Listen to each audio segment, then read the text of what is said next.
Okay, we're the Pennsylvania Association of Retired State Employees. Our acronym is PARS.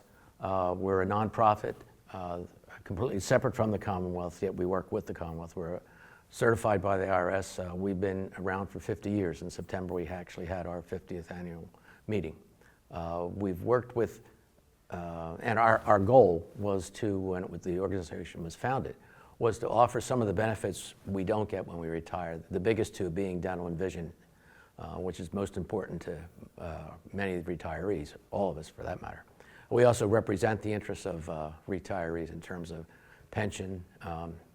We're not in a position where we can argue for a COLA because of the funding and issues in Pennsylvania, but we get our medical benefits, but they're not guaranteed, so we work to ensure that they stay.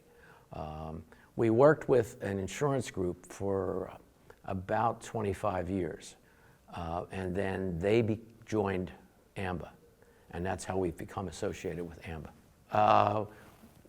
We were with that insurance group for about 25 years. In 2017, at the end of 2017, they joined AMBA. Our organization is 50 years old. I'm retired from the Commonwealth. I worked 36 years with the Commonwealth, and I'm in my 11th year with. That's a really good question, and sometimes I wonder. When I retired, I intended to take some time off, which I did. I had a lot of volunteer work that I was doing, and I like to do. But I always wanted to go back to work because I just need to be busy. And I refer to this as my part-time, full-time commitment job. And, but, you know, I think the organization is important. It's important to me.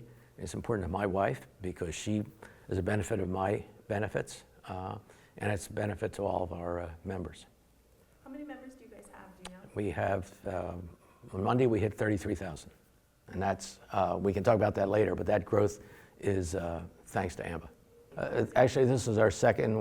We were here in 2019 in San Antonio, and it was a first experience for us. And my wife is a guest, and we had a great time. The event was good. The sessions were wonderful. Speakers were good, and just got to talk to some other people at other organizations, see what they're doing, you know, what their struggles are, what our struggles are, and it's very positive. And this one has got me thinking about the future more.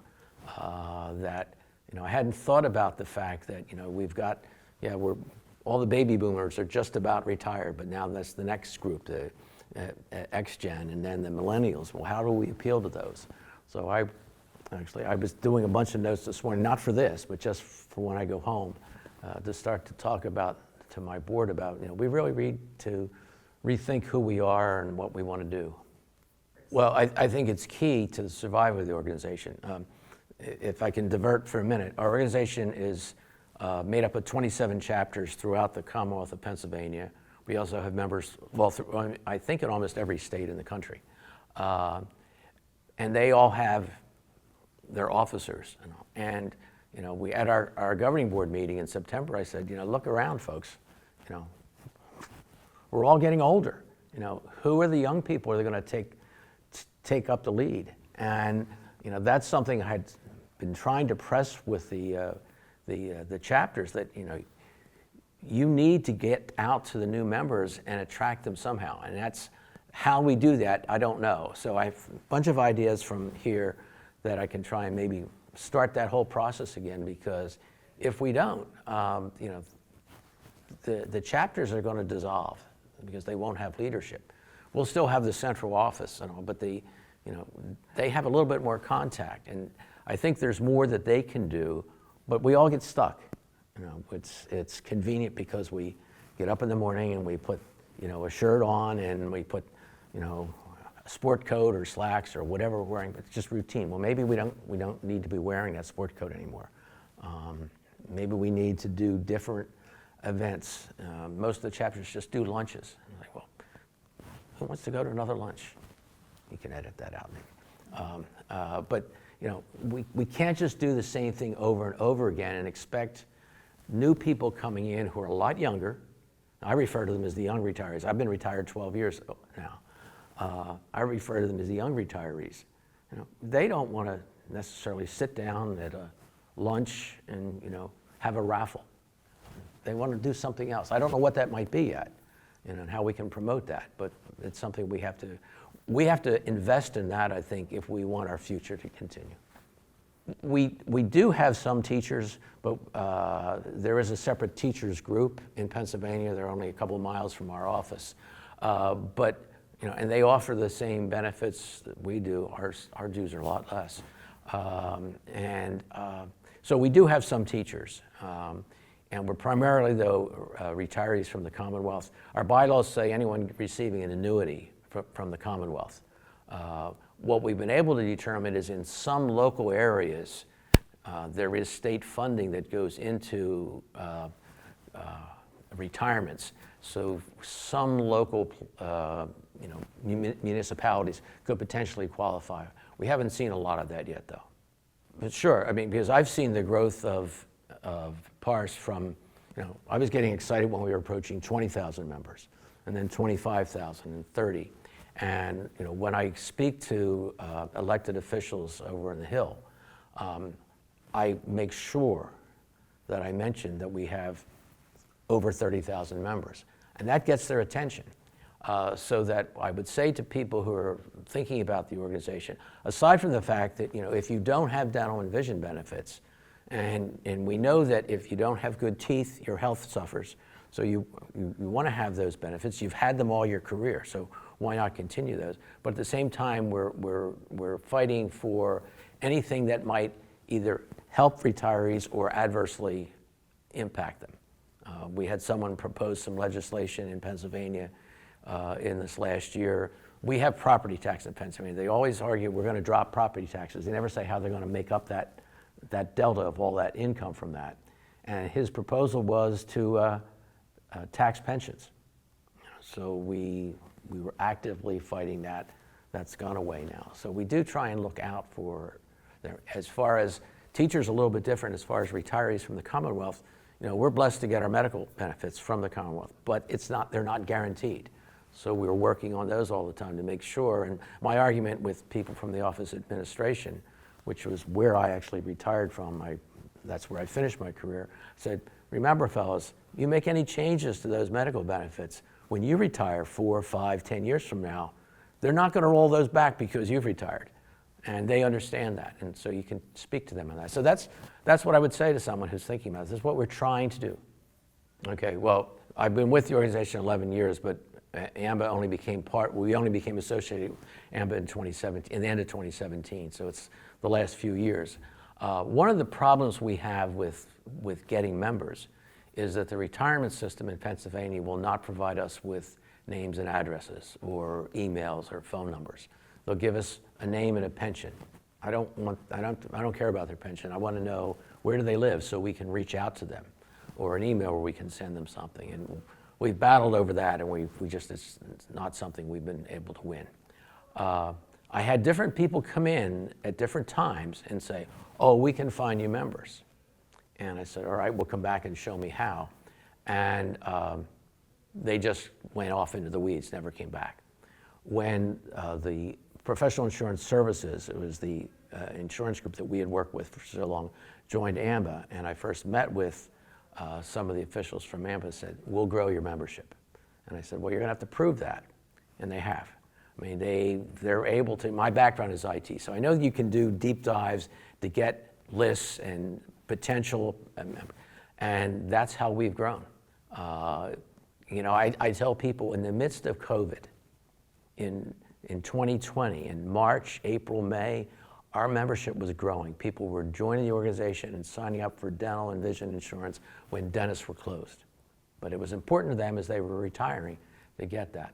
So AMBA, our success, our numbers is 100% attributable to, we may recruit a few people here and there. The big numbers is what they've done for us, and they delivered. And I'll say this too, because we've had some hiccups with AMBA. Because things will go wrong. Anytime they went wrong, or any bit of a problem, they responded, and it wasn't, well, we'll gloss that over. No, they responded and took care of whatever needed to be done. Okay, they do outreach to members to go through benefits. They'll go to, we do mailings to them, and people can respond with a postcard if they're interested in some of the other benefits they offer, some of the insurances, long-term care insurance, at-home care, and so on, the medical evacuation insurance. They'll contact them and actually go to their homes and review everything with them. They'll go to a lot of the chapter meetings. Sometimes they'll do a presentation. Sometimes they'll just be there. That if anyone wants to talk to them, they'll be happy to talk to them. I insisted from day one that I didn't want to hear anything of any hard sells to my members. They haven't done that. So they're reaching out in the community that way, so more and more people are learning about those benefits. Well, I've reconnected with a few folks that I did meet back in 2019. There's a smaller group that they were trying to put together. There's a larger group for teachers. This was more focused on state retirees to see what we could do to help each other. It's interesting meeting with some of those folks and hearing what they do, what we can do together. But I think the whole theme of the reconnecting, and it's just, there's been so much, I think, really good information put out there. It's going to take a little while to digest it all and then figure out how we can implement it. And I know AMBA can help us do that. I've already talked to them about a few things. Not directly, but indirectly. I mean, they kept doing what they do, which is why our membership grew. And we kept through, and we still have an association with the insurance group. They're our main they're our main contact. But even though everybody's working remote, we do a welcome package to any new member. Those continue to go out. We continue to do everything. We were just all working remotely, but so they helped us with that. They helped us. I met with people and they said, "Oh, geez, we lost 20% of our members during COVID." I said, "Well, sorry, but we grew, by thousands." So I think they just kept doing what they did. They adapted, so they could continue to do what they did. We had to adapt, obviously, which was more of a struggle for us because we didn't have all the technology resources, but we managed to get through it all together. Okay, well, they provide the dental and vision insurance, which is the reason most people really join. But they also have, many other benefits: the medical evacuation insurance, the long-term care, the at-home care. I think they do some term life insurance programs. They're of value too, and we open them to everybody. So I think that's, and it's optional, but I think it's something that people are thinking about. As we age, we have those things coming around the corner. Okay, when you join the organization, you become one of us, and then as one of us, we represent you for your interests. And the more of you that we have to represent, the more impact that has. As I said, I've noticed, when I was happy to say we had 20,000 members, I got some response. When I'm saying 30,000 members now, people are nodding.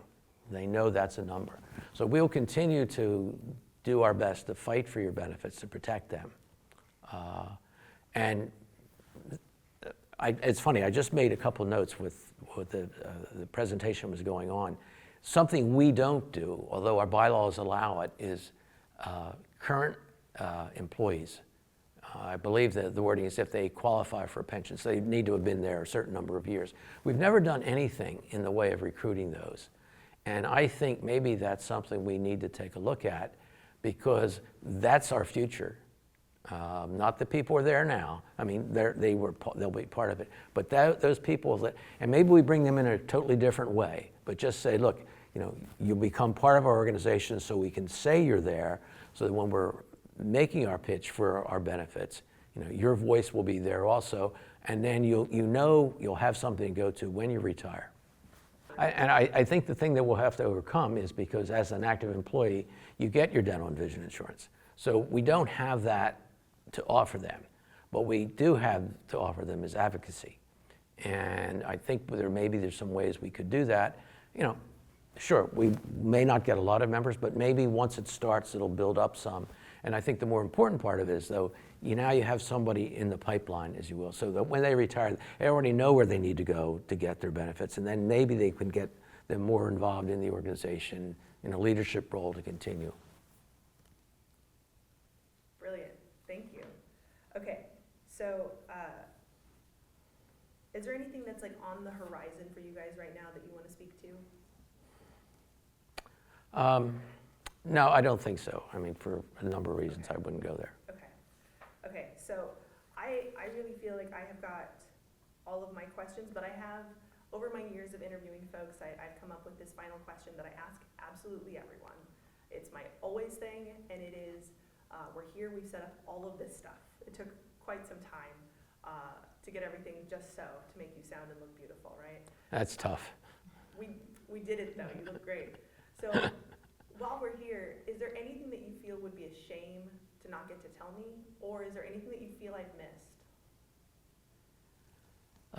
No, I don't think so. I mean, I can't emphasize really what AMBA has done for our organization. And that will help us, I think, to recruit more and grow more. So I think that's really important. And you know, we didn't know where we were going when we joined AMBA. And they have produced that. So I think, you know, we're in a good place for a future. There's things we need to do to make sure that future keeps going. And I think they'll be there to help us with that. Florida Retired Educators Association is obviously an all-volunteer organization, like most of them are. I am one of 2 paid employees, and the wonderful woman staying back in the office is handling everything all by herself. However, when I get back there, I know that the things that I normally am responsible for will all be there waiting for me, along with my 982 emails. And we have the most amazing people. Teachers never stop giving. They love what they do when they're working, and they never retire. They just keep going, and it's such an honor to be a part of the organization. When I went back into the workforce, I had retired, and when I went back into the workforce, I said, I want to work for a nonprofit. So my dad was a school psychologist, and I said, well, let's try this. And I talked to my dad about it, and he said, well, he said, it's going to be interesting for you. He said, but go ahead and try it and see what happens. So the people that I work with are, as I said, we have one 89-year-old member who was our state treasurer for 7 years and just did such an amazing job. And when I talk to new members and I'm asking them to maybe volunteer for something or be a state officer, and I say, we are keeping their dreams alive and what they do. And I'm very passionate about it, as you can tell. I always choke up. But I absolutely respect my people. Our president is here today, and as our president-elect, and they are really having a fabulous experience, and it's exactly what I want them to have, because when you're in your state, you're in a bubble. You don't know what, for instance, Wisconsin REA is. You don't know what Illinois does. You don't know what California does. And it gives you such an influx of, it's almost like a fertilizer. You're suddenly got all these ideas that are sprouting and growing. So it's really a fabulous organization, and all I want to do is just make it grow and better so that when I leave, I can go, that's it. Now I can really retire. If we do, it's very few, and that is one of our big membership initiatives right now, is to try to get more into the schools. We have a very low profile. We had a much lower profile before AMBA came on board, but we have a very low profile, and we do practicing educator grants, we call them, and these are teachers. I've never known a teacher that's broken even. They always need a special project or something, and the money comes out of their pockets. So FREA has a grant program where we go into the school and they send us essays about what they want to do with the project. We did one about 3 years ago, and it was robots. And it was a teacher in a small country school district. And he started with kindergartners to 6th graders. And he brought into convention a video of all the kiddos playing, setting up their robots. They did robots at that age. I know. And that $1,000 turned into a program in that school. They found more people to donate money. One of our board members donated, is still donating, that's the treasurer again. She just loved that program. Another one was chairs for autistic students, the wobble chairs that are there, and they're expensive. So they were able to buy 15 wobble chairs for their kiddos because autistic students, you know, they have to move or they can't learn. They just need to be moving. So those kinds of things. That gets us into the schools, but it's not enough. We want to do more, and that's part of the reason we're here, is to learn that part. We want them to know, you know, Florida's an interesting state in that they really are pushing heavily for charter schools, et cetera. And what we want them to know is that if you're passionate about teaching and you want to be a teacher for the entirety of your career, you really want to have someone like FREA on your side protecting that pension fund, because the pension fund right now is a solid check for your entire retirement. Well, how do you get that point across to a 23-year-old? How do you get that point across to somebody that's sitting there with a stack of hiring paperwork about that thick? It's really a struggle to do that, and so we think if we go in there and we start going into the hiring areas of that we'll be able to educate them, not only them, but we also have to have a continual conversation with them and say, this is, we're doing these grants, we have scholarships for the kiddos. We just have so much to offer for you right now, and you don't need to be retired. Well, like you said, it's a family. I mean, it's so much fun to be back. It was very difficult to, you know, Zoom's a wonderful invention. It's fabulous. Couldn't have done it without it. My people, when I brought Zoom in a year before the pandemic, were like, we're never going to use that. That's technology. We're not going to touch that. And now I'm like this prescient, you know, I knew, oh my gosh, Ann was so smart kind of thing. And I said, but the personal touch, I just finished 3 weeks traveling around the state of Florida with our president and president-elect. And we went to our 10 districts. And that covers from Pensacola to Jacksonville to Miami, down to St. Petersburg, Orlando. We were everywhere in Florida. And being able to just spend that time with our members again is the same thing I feel now, is we have the personal connection. I get to see these folks again. They're not an email. And I always stand up in front of the people where I'm speaking and I say, I'm the one behind those 400 emails you don't want to read, but I'm really glad when you do, and thank you. You know, that kind of a thing. But it's nice to see in the eyes the fact that you are not just a number. You are actually a valued member of the team. And that's the way you feel with AMBA, is that you're a family member and you're sitting there and like, I get a phone call from Omar on a Sunday afternoon and I'm like, Omar, what's wrong? And he goes, why, there's nothing wrong, Ann. I'm just checking in and seeing how you're doing. And it's just that kind of a thing. I know he's got so many more responsibilities and things to do, but yet he has the time and the energy to check in and see how things are going. So it means a lot. Yeah, they really, really helped a lot. Not only just by being there and supporting us and growing our membership, even through COVID, we are still, as they tell me now, the fastest growing organization inside AMBA, just due to the mailings, et cetera. But then they started the webinars with John Green, and we do those webinars that are informational. And even though we don't have huge numbers of people watching them, they're going to the website and watching the tapes of them. And we're also doing a unit in the Spotlight segment where I find a unit that's doing a special program or something, and I feature them, and then their whole unit tunes in and watches it, and the buzz starts. And so that was just huge to stay connected with them. They, AMBA, just by keeping our name out there through the emails, through the Facebook posts, through all of that, that is really a huge assistance. When I first started with FREA, the former executive, she was the executive secretary, said, well, we're just the best kept secret in Florida. And that was what she would say that, and it started really bothering me. And I said, and finally I told her, and it was a couple of years before she retired, I said, Barbara, please don't say that. At least don't say it around me anymore. I said, we have got to make changes to make this organization grow. And she was so dead set against having AMBA on board. It was unbelievable. She wanted nothing to do with them. Now, granted, she was around in the older days. She had been with the FREA for 35 years. So she was around way back when. And when I first met Omar and Nick and the group, he still tells the story, Omar does. He goes, yeah, you walked up to me and you went, I know who you are.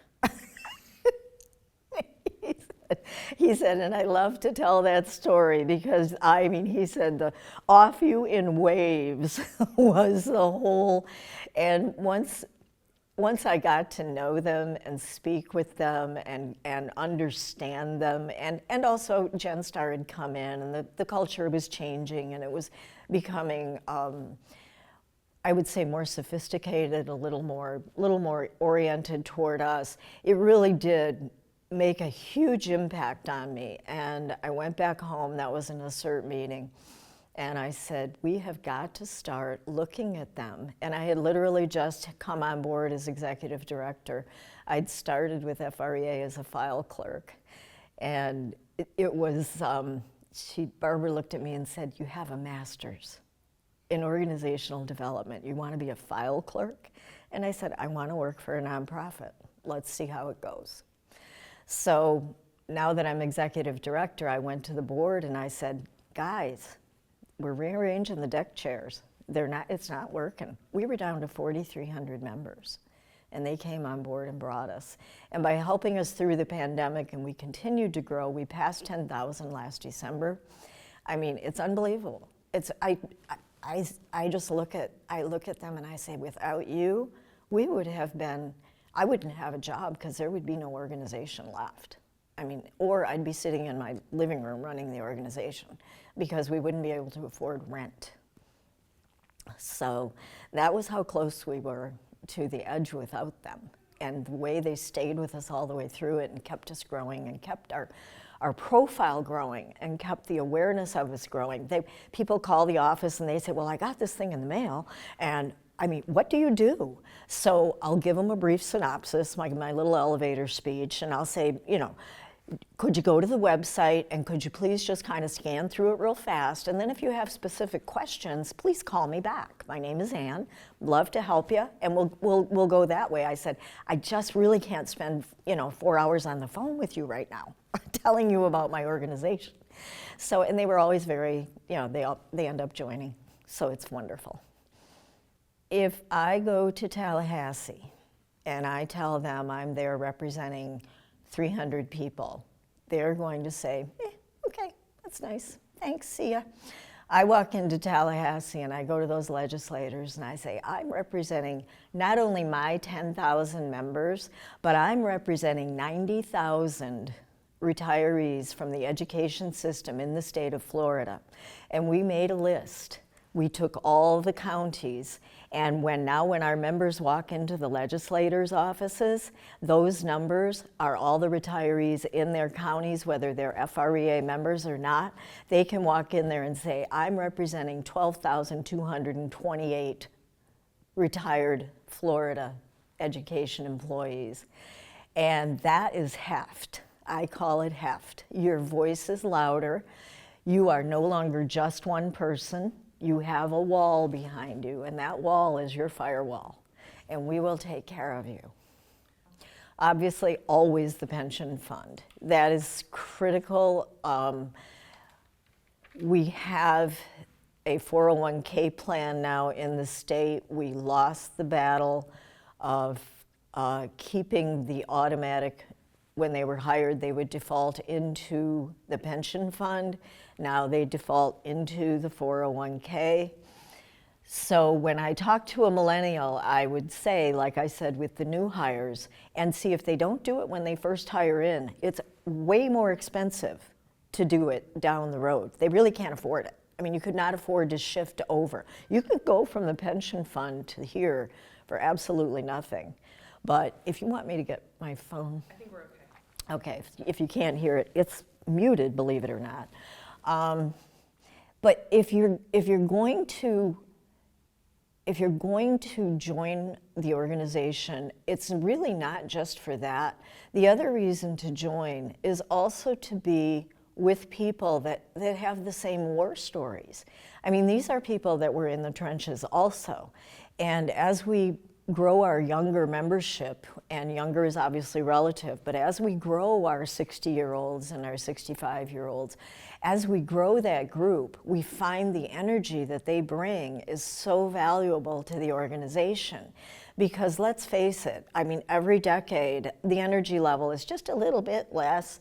And, you know, by the time you're getting up into the 85 and 90-year-olds, even though, God bless them, they're as passionate as they ever were, and they're still out there doing the books and doing the literacy and doing the volunteering. Some of them belong to 5 organizations to volunteer through. It's unbelievable what these people do. And my mom is one of them. She's 92. She's volunteers for 3 different organizations, and she just, COVID was horrible for her because she couldn't volunteer anywhere. That was when the whole, I don't even know why I'm here, conversation started, because she couldn't be doing. She's a doer. And that is just something that it's in my DNA also. You know, but I've been told by friends, Ann, you don't have to do to be. Well, maybe you don't, but I do. So that's kind of what the millennial focus would be for that, or the Gen Xers. And the other thing is guys, don't invite them to a unit meeting to drink tea and hear the minutes and talk about the Treasury. That's not what no, invite them to sit at a table at Habitat for Humanity and pass out water, or pick up a hammer. Do something. No meetings, events. Plus the scheduling. If you think about the other generation, like your mom's generation, if you think about your mom's generation, they're the ones that have the kids at home and the older parents. That's the sandwich generation. They don't have the time to schedule stuff. Put them on a list, send them a text, we're doing this event in 2 weeks. Can you join us? That's it. Don't give them a calendar for a year with the 3rd Tuesday of the month, and you're going to go listen to the minutes be read. Yeah, obviously, yes. When we brought them on board, we had 4,300 paid members. We are at 10,942. I checked the numbers this morning. So yes, the growth has been exponential. We started with them on September 9th, 2019. I always say that date. That's when the first mailings went out. And that was, poor Diane in my office, I said, buckle up, baby. Because membership processing just got a lot more intense. And it has. Every time she complains, I'm like, you want to write that paycheck smaller? Once again, I honor the people that I work for, but I just wanted to do something that wasn't all about something I didn't truly believe in. I've had a lot of careers in my life, and they've spanned a pretty good gamut of the world. And a lot of them that I had, there was no passion there. It was just, I fell into the position. I became a commercial pilot because I happened to be married to one, and he needed somebody to help fly the jet fleet. Okay, I'll be a pilot, what the heck? You know, that kind of a thing. There was no passion. It's not an exciting career. But why would I work for a nonprofit? I think because even though I've been so busy my whole life, I have not been able to do community service. You know, sometimes just staying alive and putting food on my table has been a full-time job. I finally got to the point where I was like, I've got to do this in one big blow. This is my community service for the last years of my life. This is what I'm doing. It's delightful I'm getting a salary for it. No, I would not do it for free. But it's something that I feel like it helps my heart.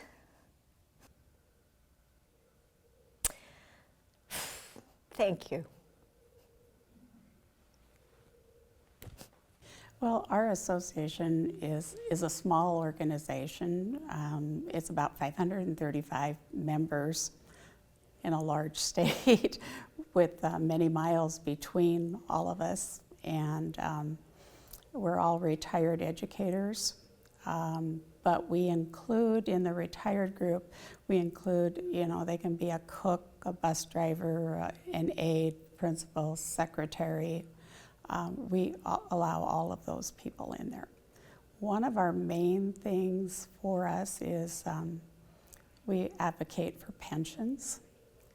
And that is one thing every year when the legislature meets, they're always looking at how they can cut pensions. The one guiding force for us in Montana is our pensions are in the Montana Constitution. And so unless they have a referendum, they have to support those. I have 10 units in the state. 8 are pretty active, 2 are struggling, and 1 is from our largest city in Montana, and the other one is from our capital city, the 2 struggling ones, which is very amazing. And I've spent a lot of time with them trying to see what we can do to change them, but part of their problem is they're aging, and so they haven't kept in touch with the younger members, and so they aren't getting the new retirees to join them. We now offer, active teachers can join us for $10 a year and get all of our benefits. Well, we do a quarterly newsletter with them. We also advocate for their pensions that will affect them when they retire. But a lot of the younger people that are still teaching are really concerned about the pension. They think it will always be there. And I guess they aren't to that realization that that pension is your salary for the rest of your life and what it can do. We also offer active teachers. We give 4 $1,000 scholarships to active teachers who are pursuing a master's degree or an endorsement. And it started out pretty good. First year we had like 70, then we had 80. Last year we had 3 applicants, not even enough to fill all the scholarships. It used to be this organization was almost, when it first started, was almost 2,000 people. But people who are retiring don't want to join an organization. I have done a lot of talking. Everywhere I go, I'm always talking retired educators because I want people to know we're out there and what we do and what benefits they can get from it. Plus, our group, we take a trip every year. And I've worked with a company and I get the prices down under $5,000. We just did 13 days in Portugal, the Azore Islands, the Madeira Islands for $4,700. That's everything. Well, one of the things we have been doing is in Montana, they have 2 days, the 3rd week in October, where all the schools close for a state teachers conference. And so we rent a booth at the teachers conference and man it with our board members. This year I ran off applications and I ran off scholarship applications to try to get those out early. I ran out of both. So that shows there's some interest there, especially some of the smaller school districts in Montana. They don't offer health benefits to their staff. I mean, they're struggling to even get teachers to come to their districts. And, if you don't have health benefits or all those little extra things, why would you want to go to a remote spot in Montana? And so we've offered them, that they can join for $10 a year, get all of our benefits, plus, through AMBA can get the insurances and the discounts. Plus, we also have a program we work with is called Here in America, and if you can get a free hearing check once a year, free from them.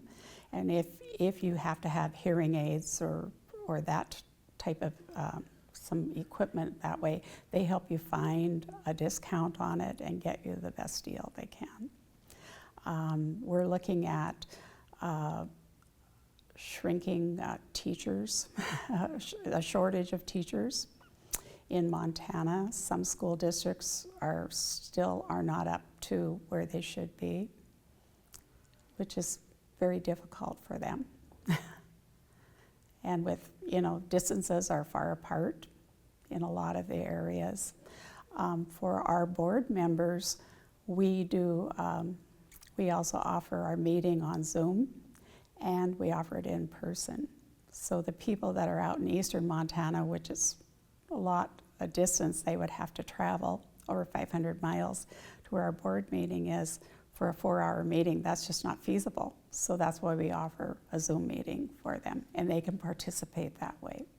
We were doing a conference call using our AARP office conference line, but we weren't getting the participation, because only one person can speak at a time, and they weren't seeing what other people were. But during the pandemic, AMBA helped us with Zoom meetings, and what we did is we met every 6 weeks, which is better than what we do now, because we just meet quarterly.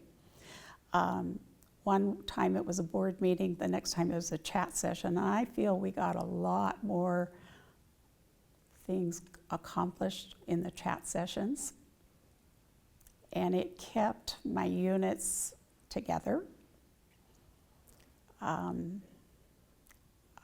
We didn't, during COVID, we didn't lose very many members. We kind of maintained our membership.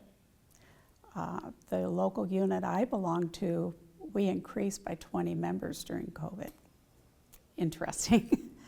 COVID changed a lot of things for people. People got used to staying home, and it's hard to get them back out.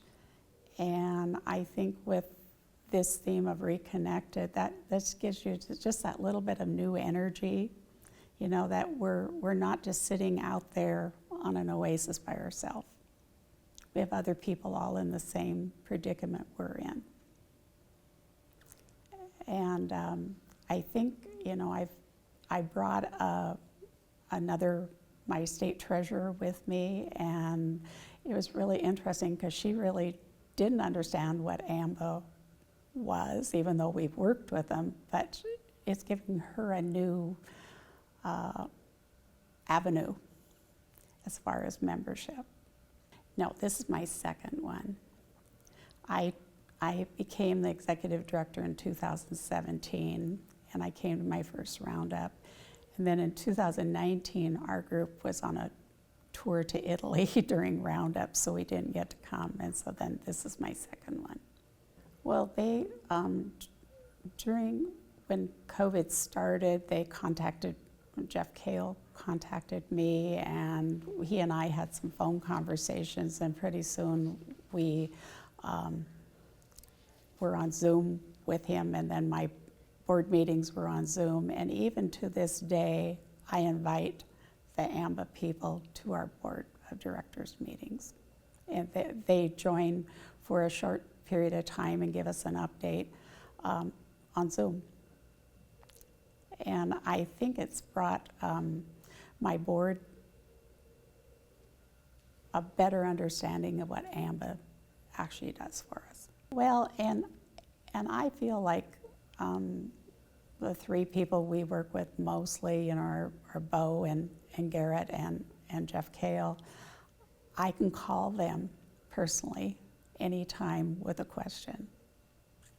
And I think that's a very good connection for us. The nice part is they're always saying, what can we do to help you out? And I'm kind of running Montana retired educators out of my home. I work another job besides that, so I'm just part-time. But I feel like I have support, and to me that was very important as to where we go from here. Well, we now have 2 more people working with AMBA in Montana who are working on memberships, and we have gone with the RAMP or Stripe program, and we've gotten quite a few members through them. I guess I worry about we don't want to see our numbers go down, because once they go down, it's hard to bring them back up. And so if we can maintain or grow, and my goal is growth, because that will keep our organization going. Well, one of the things a lot of the units do is for the camaraderie. You're talking to people that are in the same predicament, if you call retirement a predicament, as you are. And for some people, coming to a meeting is their way of staying connected with other people. And they can see their likenesses and also see the differences in that. We also try to keep our members informed as to what's going on with their pension system, what changes are coming up for them. I keep in touch with our pension systems for the public employees retirement system and the teachers retirement system in Montana. And when there are bills coming up in the legislature, they will personally call me, and I go and testify for them. And I think, that part is very important for seniors. The one thing I think we probably could do better on is to maybe do some of this Medicare, this is an open enrollment period, that, and ahead of that, maybe help them with some of that, because some of them don't understand it. They don't have anyone to help them with it. But I think that's one area where I would like to see more work done with our people, see what else they can do with their money, to help them save what they have. I don't think you've missed anything. I guess I just want to say how appreciative I've been of the team I've worked with in AMBA that have given me some guidance through, getting through the COVID and helped us with other ideas. Also, I think it's the one plus, I think, at least with my board of directors, they look forward to hearing the updates when we have meetings from the AMBA people. And so I told the 3 I work with, I do need your pictures so I can put those in the newsletter so people know who, other people know who we are talking to. The California Retired Teachers Association was founded in 1929 by a woman who was a retired teacher, and she had to quit teaching because she had to take care of her mother. And at the time, their pension was $500 a year, and it was paid in 4 quarterly installments of $125. And so she took to the roads and drove up and down the state and lobbied in Sacramento at the Capitol, and she remained the president for close to 40 years, 30 years. And then, since then, most of our presidents serve 2-year terms. There's nothing in our bylaws that allows for re-election. So, but she, as our founder, she was very important, and to this day we have a scholarship foundation that's named for her, and we give We give a $4,000 scholarship at every California State University and University of California campus in the educational system in California. And then our divisions, which some people call units or chapters or locals or whatever, they actually give about $500,000 a year in scholarships to, they have a mix, high school students, college students. The statewide scholarship is only given to people who are in their final year of credentialing. But our main purpose at the association is to safeguard the state teachers' retirement system. So we monitor legislation at the state level that might affect the pension fund or public education. And the reason that we list support of public education as one of our main purposes is because, it's what I like to call enlightened self-interest. The more teachers on the payroll, the better the payroll, the more contributions are coming into the retirement system, which is going to keep it healthy in the long term. So that's a lot of what we do. And we've been lucky the last couple of years. We've had governors who've been pretty sympathetic to education and really haven't tried to do anything harmful to our retirement system. We were able to get a full funding bill in about 8 years ago that kind of played around with some of the contribution rates so that they have a timeline to hit a full funding situation. At one point we had like 106% funded, and of course the first thing they did was run around, spend money like drunken sailors. And decided to give all these ad hoc increases and do all kinds of enhancements, and of course that wasn't sustainable. So we're interested in the long haul. We're interested in protecting the oldest and poorest of our retirees as well, and so we're very concerned about the purchasing power protection that our members get, because the COLA that comes from the state is 2% simple. So it's only 2% of your initial allowance every year. And it really isn't enough to make a dent in inflation. Well, it's because when we go to legislators, we can say we represent all 275,000 retirees in the California State Teachers Retirement System, but they're really more interested in how many people are actually members of our association. And so the more people we can say are in our organization, the more weight it carries with them. And the other side of that is the more members we have, the more dues we have, so the more money we can spend on programs that benefit our members. We have some federal issues that we have been advocating on, and apparently coming down the pike, Medicare and Social Security are going to be a very big federal issue after the midterms. And so this is something that, the increased revenue allows us to have a bigger presence in Washington, D.C. than we would normally be able to have, with our association being all the way across the country.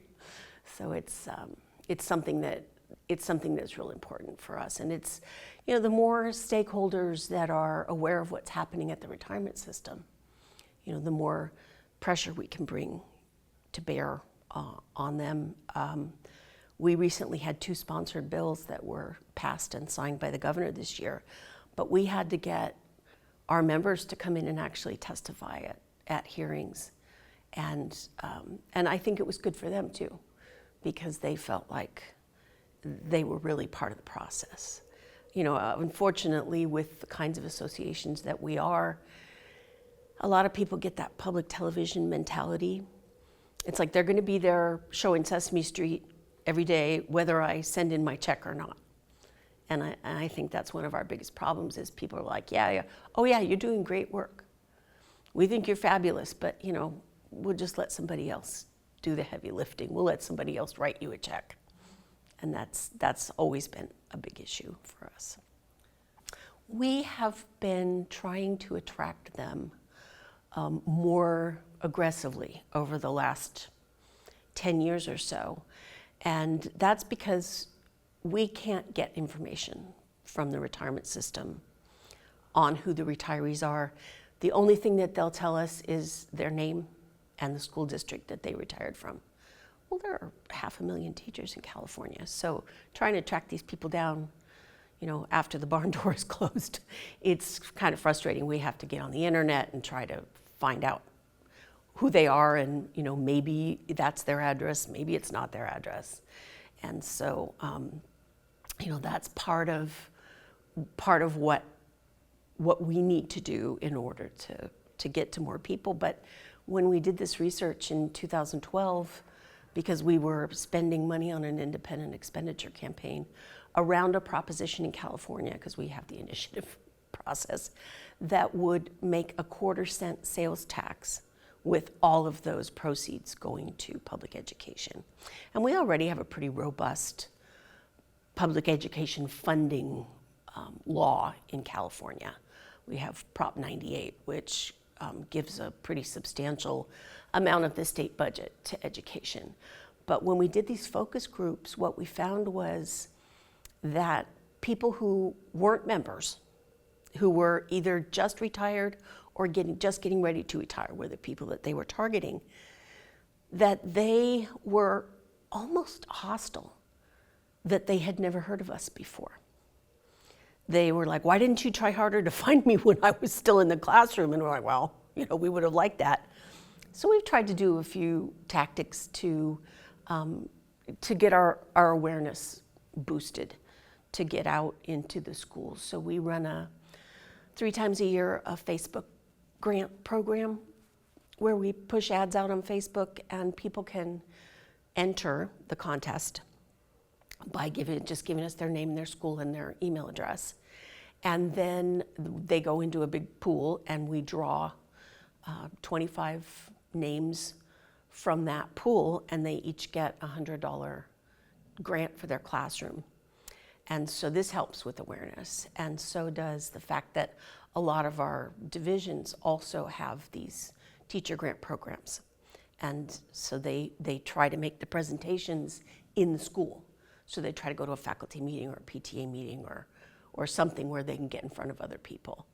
And we did just actually start up a educational foundation, which is also to raise awareness and support public education and help classroom teachers. We've partnered with Donors Choose to try to identify some of these classrooms that really need help. And we have some conflict sometimes with the teachers union because they specifically exclude administrators, although all teachers and all administrators pay into the same retirement system. So, we've always felt that since they are equals under the pension system, they're also equals in our organization. But other organizations do have rules about who can join and who can't join, and who they'll accept. But anybody who wants to be a member, who wants to support our purposes, is more than welcome to join. This is my first roundup. I've known a lot of the key players at AMBA for several years because they have been coming to the conference that's comprised of other executive directors from other retired educator associations throughout the country. In fact, Richard Rowland used to be a member of that group, and that's how I knew him. And then he retired, but I've gotten to know Omar and Jack and Ryan and Bo. That they come to our conferences, so I knew them. But honestly, we just signed our agreement in September, so it's early days yet. But they've done one mailing so far, and we've gotten almost 300 members as a result of it, which is pretty substantial. We actually, we didn't coordinate real well. And so their dental and vision mailing went out at about the same time as we sent out a direct mail solicitation. And we have, from various sources, we have a lot of prospective members. And we don't mail to every group every time. Sometimes we say, okay, well, this is going to be for everybody. Or other times we say, this is only for people who we've entered into the system in the last 2 years or 5 years or whatever. But we spend about $90,000 a year on mailings just on our own internal stuff. And we got about the same number of members from our direct mail campaign as we got from the AMBA mailing. But so that, you know, that's 600 members. So that is pretty significant. I mean, we did have a high of 53,000 members at one time. That was about 16 years ago. And it has fallen fairly steadily. And not only that, but you know, we're aware of the fact that our membership is aging. And so I did a data analysis a couple years ago, and roughly 50% of our members had been members for 20 years or more. So, yeah, I mean, as much as we'd like everybody to live forever, logically we have to imagine that those people aren't going to be around for, you know, a whole lot longer. And so we really need to focus on getting younger people in, because, you know, just through attrition, we're going to continue to fall if we don't. Well, I don't think it's ever too young to start planning for your future. I do think that most people who are active teachers, even young active teachers, understand that the pension is a big incentive to go into teaching, because essentially it's deferred compensation. A lot of special interests would like to characterize it as an entitlement or a handout, but it really is deferred compensation. I mean, people who are public servants, they don't have profit sharing, they don't have all of the things, stock options, all the things that people have in the private sector, and they give that up for the exchange of a secure future. And so I think especially if younger people don't have to do anything overt to secure their future, but just knowing that that $66 check every year is going to be an investment in their future, I think is a good incentive. And too, you know, people that are currently teaching, they're paying $700 a year in dues to their union. So $66 to them, it's like, pff, that's pizza and a movie. You know? It's not a big chunk. I think that you know, AMBA's been helpful to us, and there are a lot of aspects of what they do that we can integrate. But I think especially for the smaller states, it's a very, very important resource. I mean, I've known these people for, you know, I've been coming to these meetings since 2004 with the other executive directors, and some of these states, like Utah, they had 1,800 members, and their executive director was a volunteer working out of his house. So I think for a lot of these states that aren't as populous and don't have the kind of income that we have, I think it's especially important to be able to leverage those resources, because most of them would never be able to do a website or have a professionally developed magazine or anything like that if they didn't have help from AMBA. So, you know, it is a big help to us. It's not, I'm not sure it's something we couldn't do on our own if we wanted to spend the money, but it's nice to have that backup and know that we could do extra things because of it. I don't think so, but I am encouraged by the camaraderie with other retiree organizations.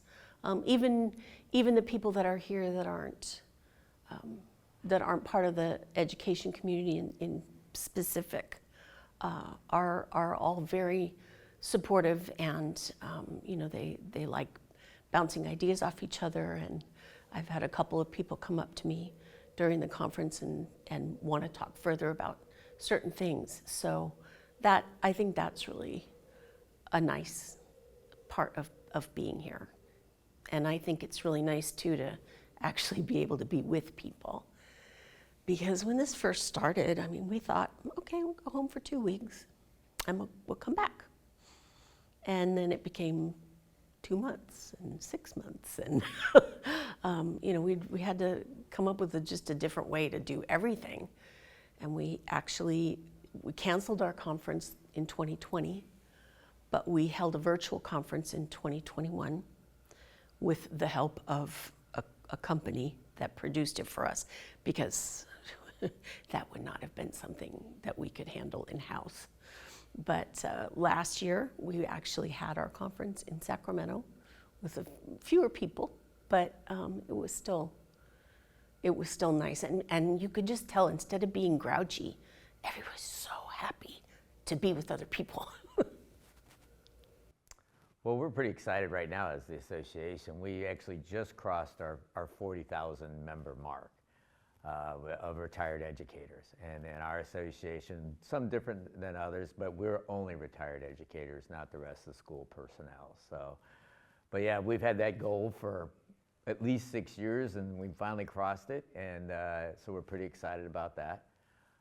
You know, outside of that, we continue to, you know, fight for our members' benefits. Their retirement benefits. We're currently involved in a lawsuit against the state dealing with the funding of their health insurance.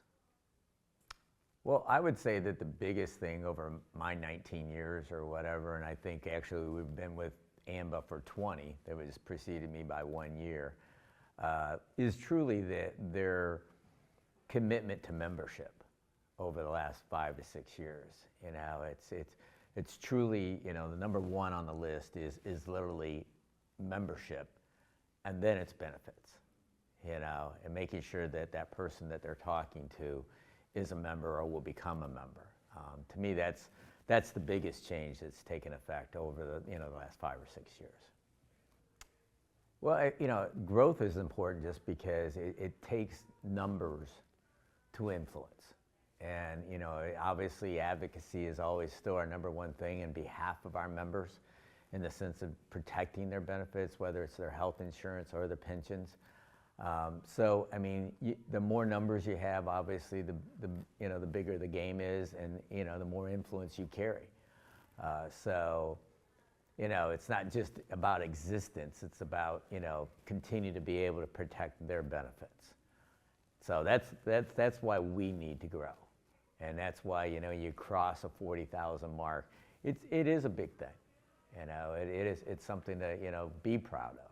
We have active teachers only in the sense that if they proclaim that they're 4 years from retirement, we have it's called pipeline in Illinois or whatever. So if you've told this district that you're 4 years from retirement, you then can sign up with us and for free for the next 4 years or whatever amount of time it is before you retire, as long as you sign a dues deduct form that says upon your retirement, boom, we can hand that into the retirement system and start collecting $2.50 a month.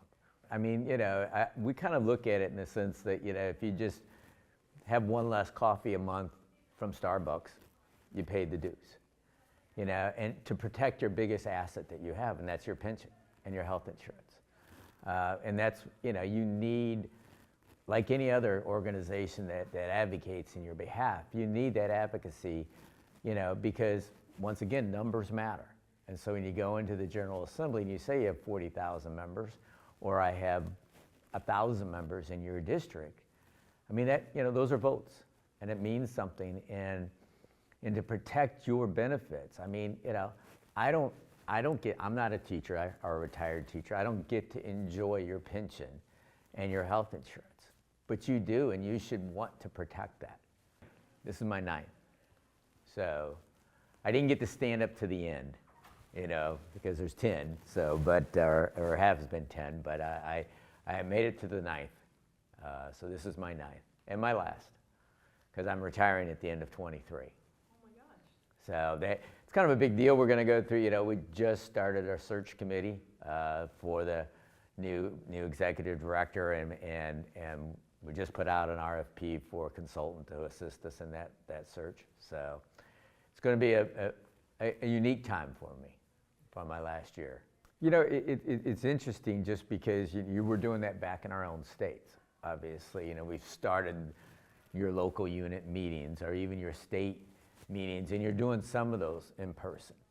Not all of them, because I think really COVID at least taught us technology to how to not have every meeting that you had to travel to, and every meeting has to be in person.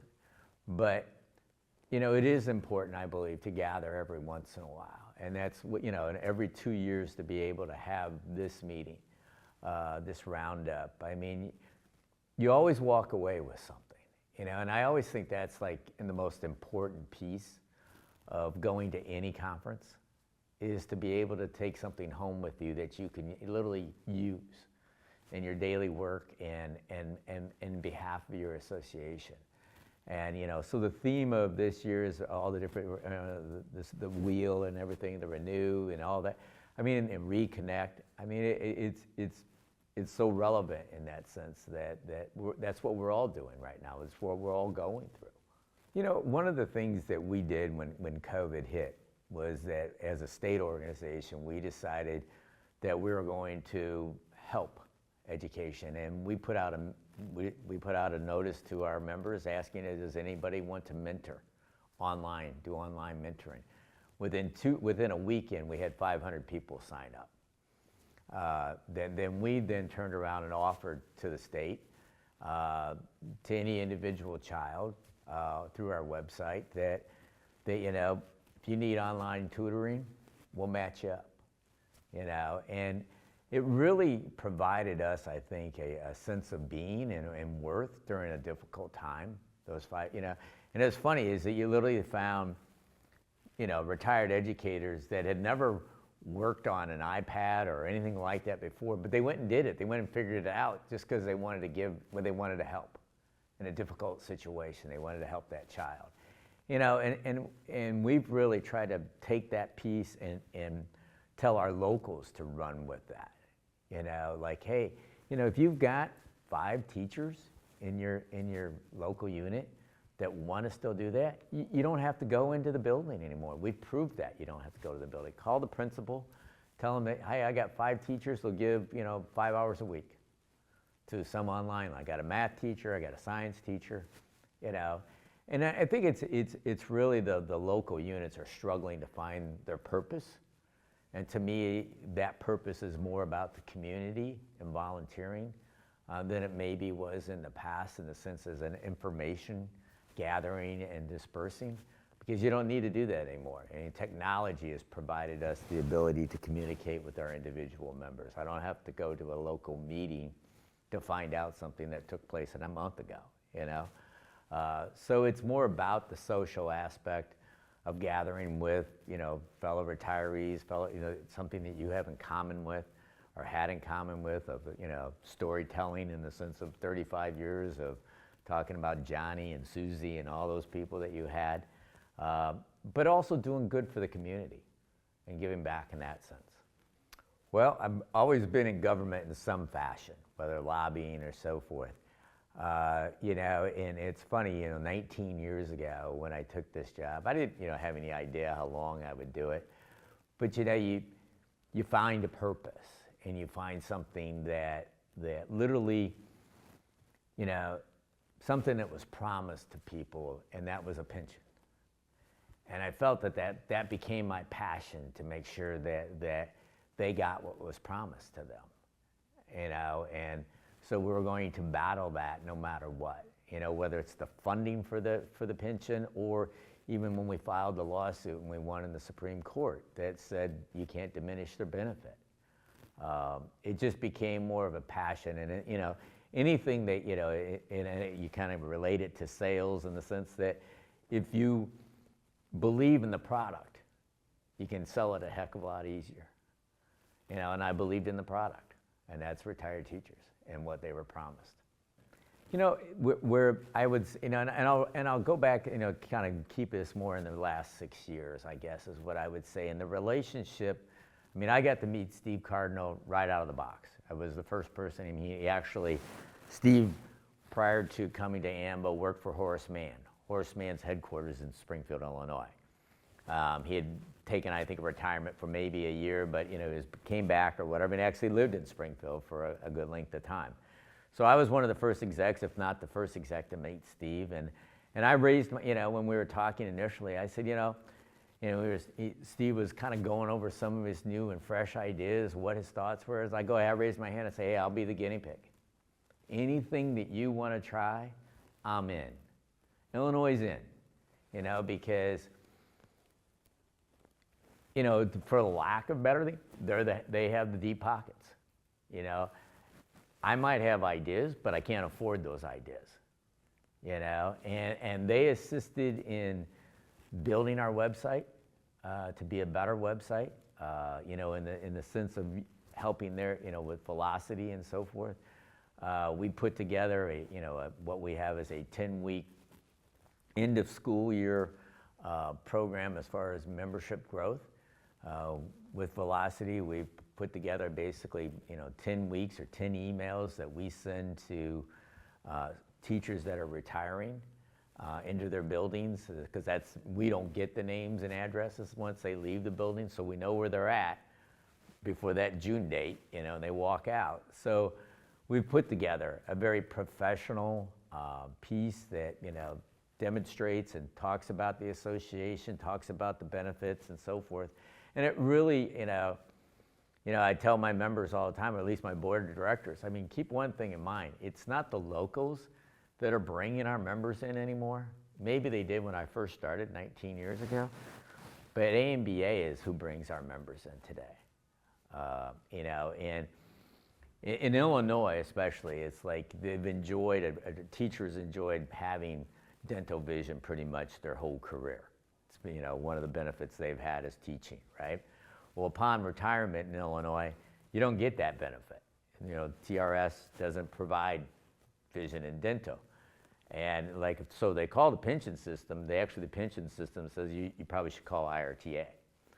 And upon them calling IRTA, then we just say, well, here's one more 800 number, and you need to call AMBA, you know. And so we get a lot of members via that, you know, just looking for that benefit because they didn't have it any longer. And I would say that's the bulk of our membership, new members anymore, because of that benefit. And it was kind of funny yesterday, I think it was either Nick or Steve that were talking about, you know, number one's advocacy and number two is benefits. I would reverse that today. I think, you know, advocacy is expected by that potential member. Benefits is what they're looking for. You know, and that's what our hook is. Well, I mean, you know, probably the biggest thing is is that dental vision product, but you're also going to get MASA. You know, you're going to the way I look at it is you're going to have a lot of opportunities, whether it's travel, whether it's, you know, hotels, you know, different products, different insurance products that you might be interested in that you've not looked at in the past. It's just a kind of a review of where you're going from this point forward, you know, and what do I need, you know, and those are the types of things you don't want to buy fire insurance when your house is burning. You know, you need to get it before. You need to talk about it at least, and I, you know, it's a host of benefits. You know, if you asked me today to start naming them, I mean, the list is so long anymore that you know, that it really takes a deep dive to figure out, you know, what's great, you know, and it is. It's a wonderful benefit organization. Well, the first one would be a financial challenge. I don't care who you are. I mean, we're a fairly large organization for retired teachers. I mean, I think we're probably AMBA's second largest. And we don't have the flow of cash that you need to actually look at these different technology instruments that you can go get membership, whether, you know, and I'm not the IT guru, but you know, just, you know, all the different things you can use with social media and so forth, and just the expertise that they bring to the table of being able, through Velocity and others. I mean, that piece in its own is the beginning. And that's the piece that you can't, and as I said earlier today on the stage, the fact is if you have an idea, you can bring it to them, and they'll help you develop it.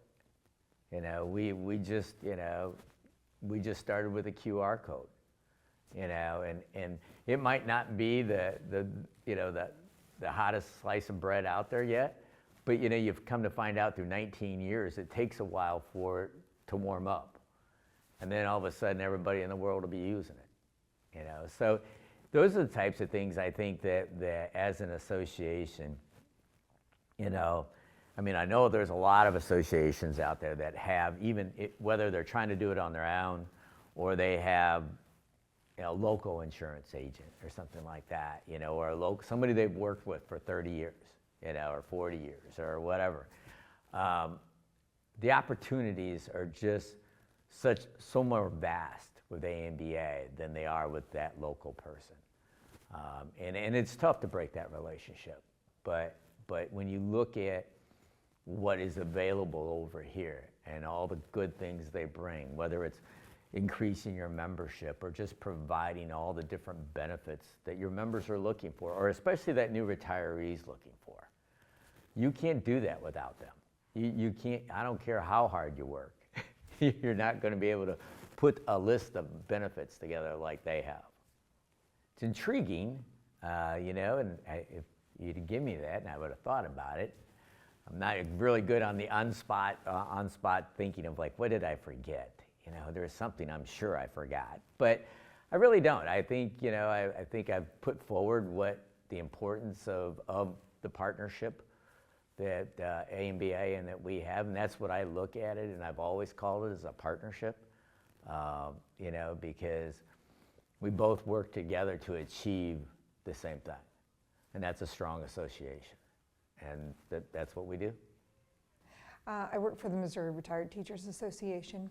We cover about nearly 30,000 retired teachers, educators, administrative personnel, as well as anyone that works in our schools, which includes our nurses, our speech language pathologists, our secretaries, our janitors, and everything. I'm trying to think now where I was. We cover nearly 30,000 of our educators. We really believe in advocacy for our pension system and for our public education, active teachers in our public schools. Population is active. I would say it's very small, probably around 5 to 10% of our population is actually active, or what we like to call associate members. They can be active at any stage, as well as other pension systems. So we have some people from Mosers, some people from Emperors. Those are other retirement systems in the state that they can actually join us just because they believe either in defined benefit plans or public education. It is unbelievably strange that our active teachers don't see this as a huge advantage or huge incentive for them just because it's such a protection for their pension in which they're going to have to survive on. Our active teachers don't pay into Social Security. Because of that, they have very limited Social Security benefits. So it is really imperative that the pension system that they belong to stay strong, financially stable, and secure for their retirement years. I think growth is important, especially for an association like us, is because the number of members that we have really impacts the type of services that we can provide, and it also impacts our voice in the legislature. It really sends a clear, concise message to our elected officials when you have nearly 30,000 members strong in the state of Missouri that they are paying attention to what is happening, and they do care about our public schools and our pension systems. I believe in education.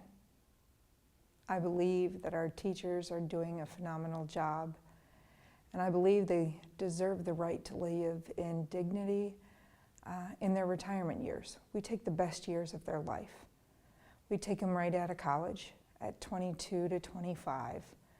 We take them in their prime. We literally let them teach for 30 years, and they have the hardest job in the world, which is educating our children that soon will be professionals in other educations. Teaching is one of the professions that teaches everyone. It touches every life, every aspect of our children.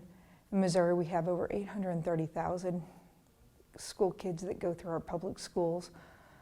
What is more important than that? I think 2020 is such a blip in the radar, and it's actually before my time with MRTA. So I started with MRTA in 2022, so I'm brand new to this association. Not brand new to it in that I worked for the retirement system prior to, so I had advocated already for about 15 years for the pension systems for our teachers and our education personnel in Missouri. I know this, AMBA provides a great service that we didn't have otherwise. If we didn't have AMBA benefits, it would be harder to convince those individuals that they need to join. Because of that, it makes a great partnership. One of the things that is important in capturing a younger member early on is that they understand the importance of the retirement system and the importance of our public education and how much we advocate for them. And if we attract them at a younger stage, they don't necessarily have to go to our meetings, they don't necessarily have to actually be physically involved. They're normally young. In Missouri, we're fortunate. Our teachers normally can retire around 51, 52 years of age, although the average retirement age in Missouri is around 56.8. Because of that, they're still young. 56 is young now. Wasn't so young when I was littler and younger, but now it is. It's a young age, and they're still active. They're still engaged. If we can capture them when they're young, we can then, when they're ready to become engaged in the process, they're there already, and they're already part of that solution in making sure that that retirement system stays financially secure and that no one harms our public education. Roundup is a little bit different when you're new. When you're new, you really don't know the old faces, although some of the old people that you've seen before. There were a couple of the associations that were invited to MRTA that I have met in the past, and so some of those still ring true. I think what is more important for me is just listening to what other states are doing. There's so much learning that can occur in what they're doing and also in seeing what we're doing right.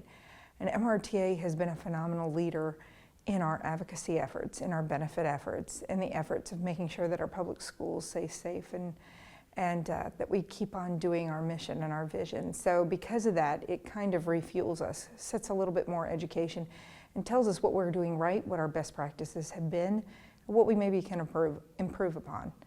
One of the things that's really unique about MRTA, and it's twofold, is that, well, we call them the ABCs, so it's advocacy, it's our benefit arm, but then our sense of community. So this year we had an annual meeting in which we had over 267 people show up. We had all sorts of backgrounds coming into the room, wanting to learn about what was going on with our pension system, what was going on in our public education field. It was a wonderful time to reunite with those that we haven't seen and those that we want to see in the future. Again, why MRTA is so unusual, or at least unique, is we give grants to our active teachers. $500 grants to our active teachers, $500 grants to our peers members, which is our non-educational personnel. That allows them to have innovative ways of educating our kids. How great is that? This year we gave 126 PSRS grants.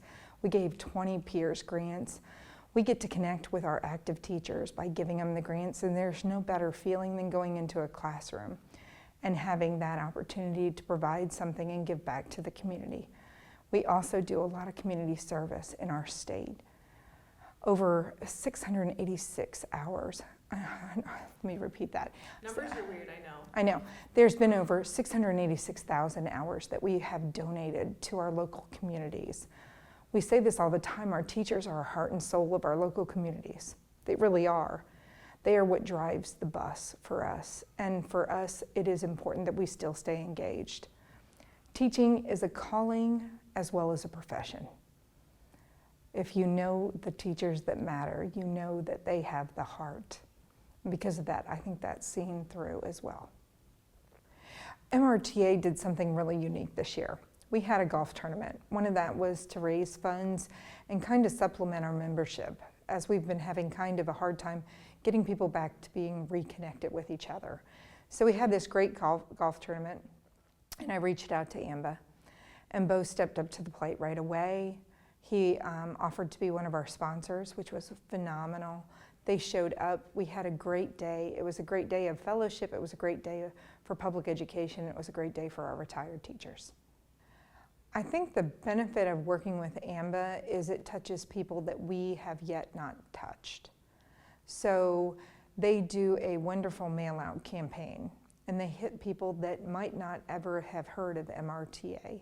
And it does happen, even though we are in all of our schools, we have representation in all of our counties and communities, there are still people that might not hear about MRTA. So it's wonderful that AMBA kind of fills a gap for us, especially on the benefit side. Dental, vision, insurance, Medicare, even the MASSA program offers something that we probably wouldn't be able to provide on our own, and they are able to step in and help us out. There are two things that I know that I definitely want people to take away. When you look back on your life and you look back on your career, I always ask people this: who was a mentor? Who was someone that picked you up when you were down? And I would say that almost everyone says a mom or dad, number one. But when you ask them someone outside of your family unit, it is always a teacher. It is always a teacher that steps up and gives you a helping hand. The one thing I think I would always say is MRTA is one of the best advocates. Our membership is $44 a year. It's $39 if you automatically renew. It's the cheapest insurance policy for the largest asset you own. And if people realized that, for $44, you're investing in your future and you're investing in your husband, your spouse's future as well. And that's paramount, and there's no price tag on that. Okay, I'm Sterling Zerly, Executive Director of the Oklahoma Public Employees Association. We represent state employees, active and retirees. We do advocacy, legislation, that for our members we also lobby at the state capitol. But we represent state employees, active and retirees. Probably maybe Texas may also be one of them, but we're very few. So we have a unique perspective because we're, like I said, not only do we have such a wide variety of age groups in our active membership, anywhere from 20 to 70. We also have the issues on retirees, and we represent state employees in DOC, DHS, which that's a unique perspective itself because you have a social agency like DHS, mental health, then you have a correctional component of that. So we have a very unique opportunity, and when I was speaking yesterday, I told them everybody's our who.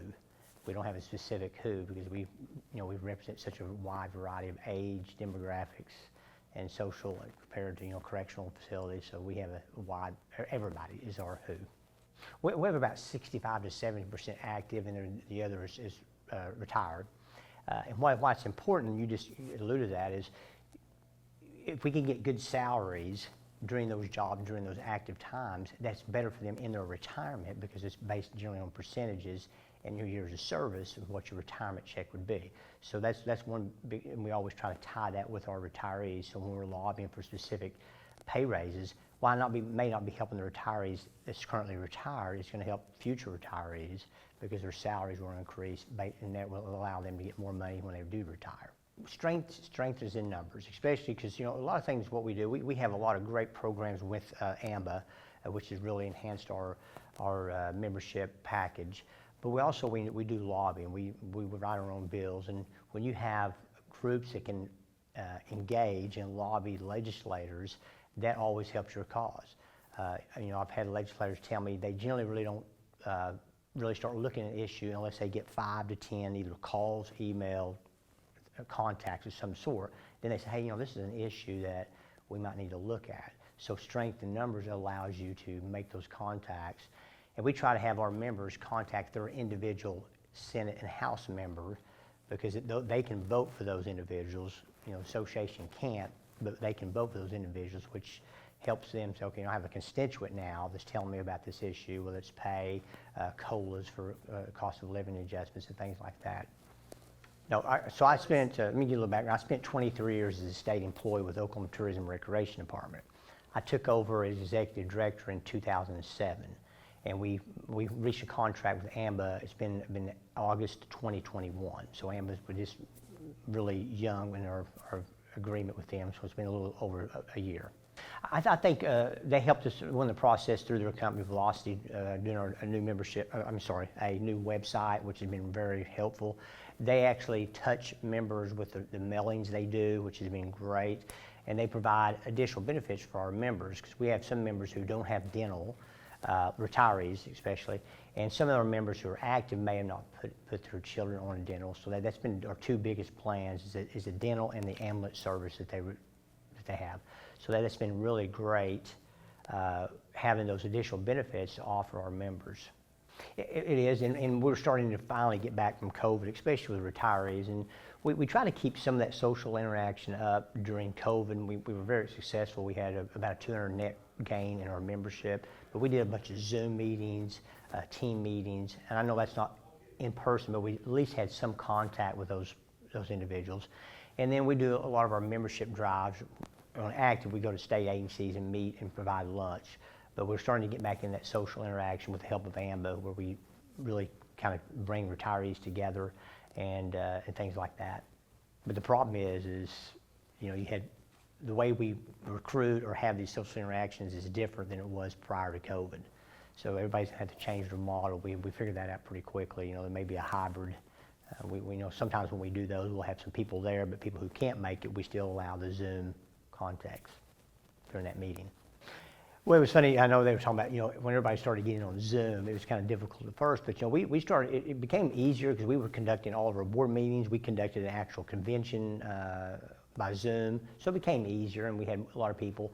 What was interesting, though, we have different groups. Like we have a huge DHS retire group that has their own Facebook presence and things like that. So it was really easy kind of getting them started and getting that information out to them a lot quicker. So that's kind of our next goal. Look, we have a pretty good group in DHS. It's our retirees that have their own Facebook, and then we have OESC, which is our Oklahoma Employment Securities Commission retirees. So we're trying to broaden that out because it's a really unique perspective where you have the association's Facebook, but then you have these private groups within that if you work at that specific agency, you can join that, and we filter information back and forth. So that's kind of our next big project. It's nice to sit down and talk to people. Even, we don't represent school teachers, but we still do the same thing to recruit individuals, whether retired or active.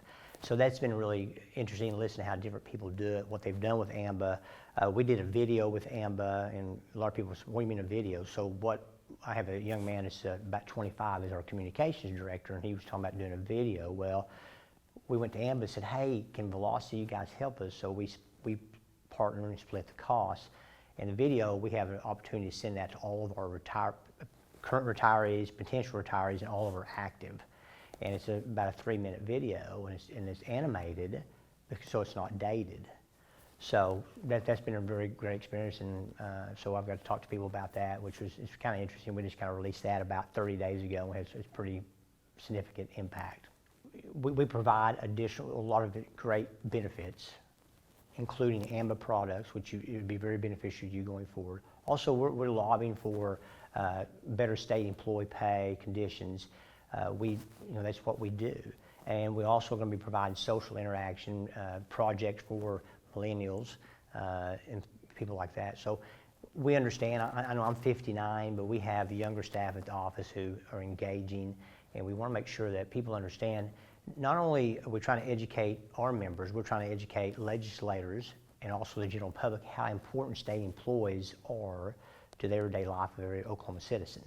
And that's very important, especially during the pandemic, because we saw where our health department had to do COVID testing, get the COVID shots out. And so it's very important that not only are we trying to show you what we offer our members, our state employees, we also need to educate our state citizens of Oklahoma. And we need everybody we can, it doesn't matter what age, because everybody communicates differently, and people have different needs and wants, but we all want the same thing. We want to have a great state employee, great benefits and job, and also allow the citizens to see what you do for them on a daily basis. They bring fresh ideas, because I didn't realize that there were so many people across the United States that AMBA touched. I mean, I knew about Texas because I talked to Texas. I didn't know a bunch of them, but it's amazing. I mean, we're from California to Wisconsin, Florida, Kentucky, Texas, and up north, South Dakota. So they look at all these across the United States, and they have that ability to connect and communicate. Hey, here's what's doing well in Oklahoma, or here's what's doing well in Texas, or here's what's doing well in California, and they can share those ideas with you. And that's huge. That network is huge. And I would tell people, you know, like I said, I'm 59, and the way I communicated when I was in my 20s was face-to-face, like we are today. But it's not the way it is anymore. There's different ways to communicate, and you need to figure those out. You know, for some in that 20 age group, it may be, you know, TikTok, or it may be Twitter, whatever that is. And in my, you know, my age group, it may be Facebook. I know Facebook's kind of the old people's social media now. And then for your retirees, it may be a direct mail piece. I mean, so it's just such a wide variety of the people who we represent because of the age difference and the demographics.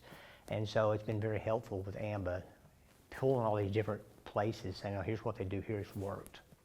It's difficult because, you know, I have a son who's 30, and then I have another son who's 28. Well, the way they communicate is different. I can see that. And I finally, so I had a young man, a gentleman that retired. It was about my age from my communication. I had a young man who was our membership rep, very sharp. He's about 26. I said, okay, here's the deal. I would like to hire you for this job, and here's what I need you to do. I'm going to turn you loose because you need to figure this out. But I'm very fortunate because I have someone, then I have another gentleman in his 30s, then I have another young lady who's in her 40s, and I have one of our founding members who's retired, but she came to work for us. So I have the same age groups. I intentionally tried to do that. So I got someone who's 20 and someone who's over 65. I'm not going to tell you her age, but then I have myself who's 59. So I have that. Say, look, well, here's how we think the retirees want to be communicated with, because I'm a retiree, and here's how the millennials should be communicated with. Well, I'm a baby boomer, so it really has worked out well. Then you mix AMBA into that, and you hear all these different ideas, which has been very helpful. Well, I mean, you know, like I said, our association is really unique. I mean, I think with the political culture now, you need as many members as possible. You need a great communication tool because you have legislators. It's just like different age groups.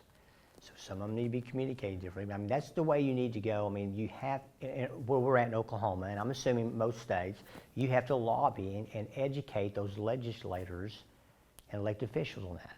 And that's going to be very important.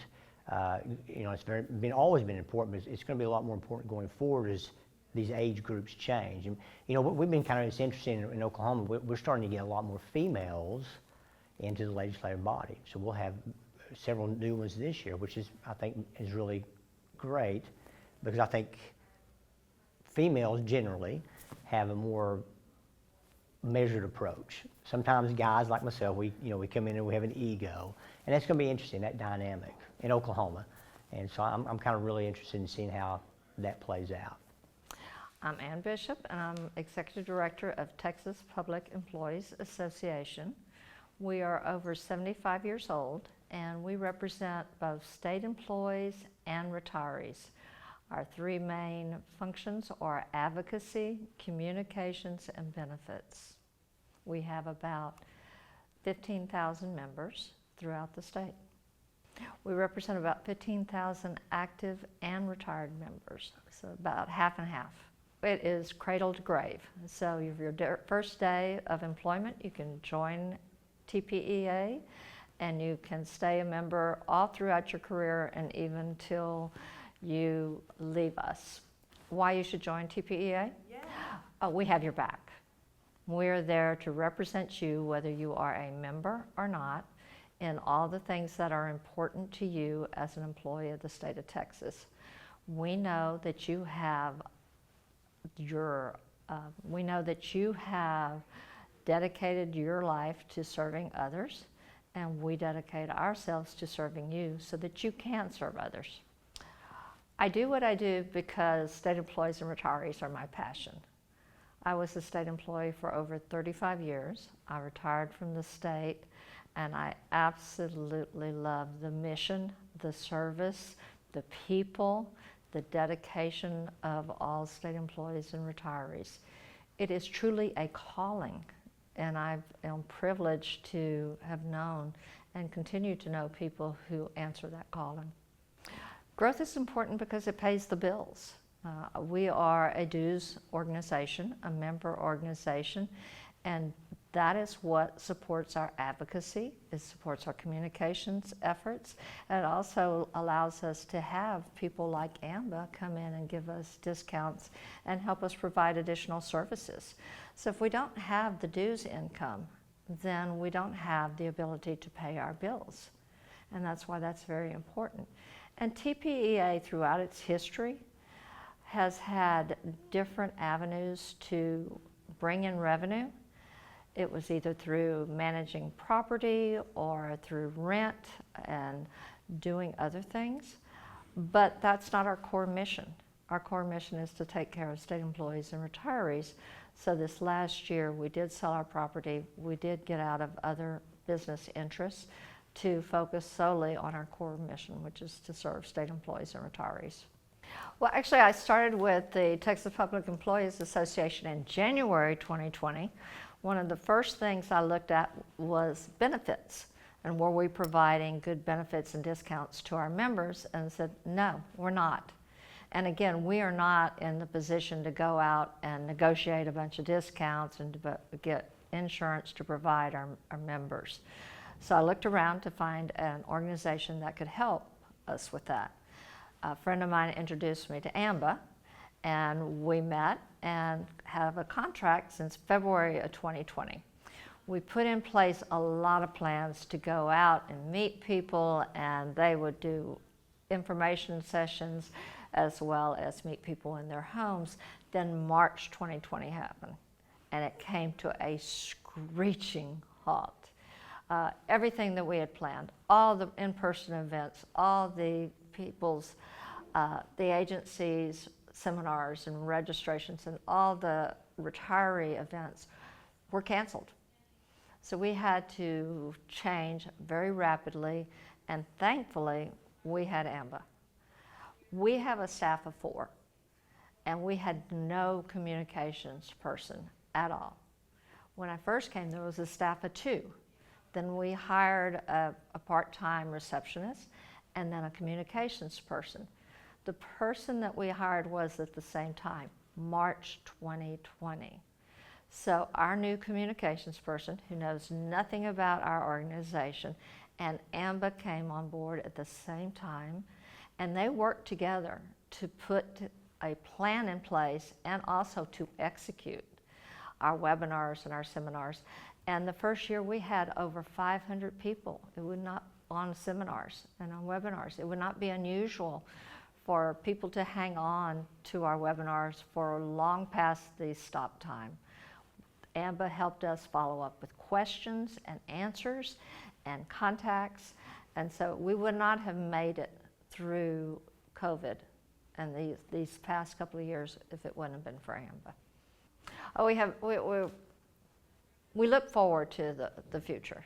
We have a lot of plans with the association, with our legislature, and with AMBA. Of course, from a membership standpoint, we haven't exceeded our expectations yet on membership because we were totally in-person membership drives before COVID, and we had to pivot to online and do webinars and things like that. Now the agencies are opening up. Now our retirees are coming back out, so we're able to get back out, and AMBA's a big part of that. They help us deliver the message. They help us tell people about benefits and insurance, and it's very popular. They are an extension of our staff. They help us with whatever we need, whenever we need. They were also instrumental in redoing our website, helping us with redoing our website and updating our payment systems. So again, it was something that was the right thing at the right time under very bad circumstances. Now we're going back to our original plan, which is get out and talk to people in person, but not to throw away what we had before, which is the momentum of the webinars and the products that people are interested in. So we'll continue to build on the successes that we've had, but now be able to talk to people in person, and that's very, very exciting. There used to be a lot of social connection. In fact, we would have regional membership offices, and there were 17 around the state. But that went away long before COVID. So people have gotten busier. Cities have gotten bigger, and people's lives have changed. They now have children and grandchildren and parents to take care of. So there's not as much social connection as you might think as with other organizations, but it's not for lack of trying.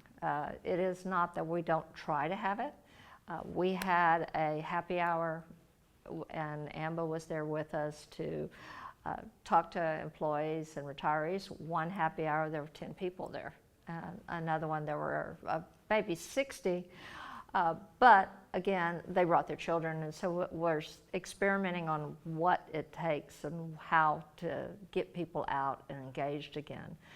Our retirees tend to be the older retirees because they've been with us for a long period of time. They don't drive anymore.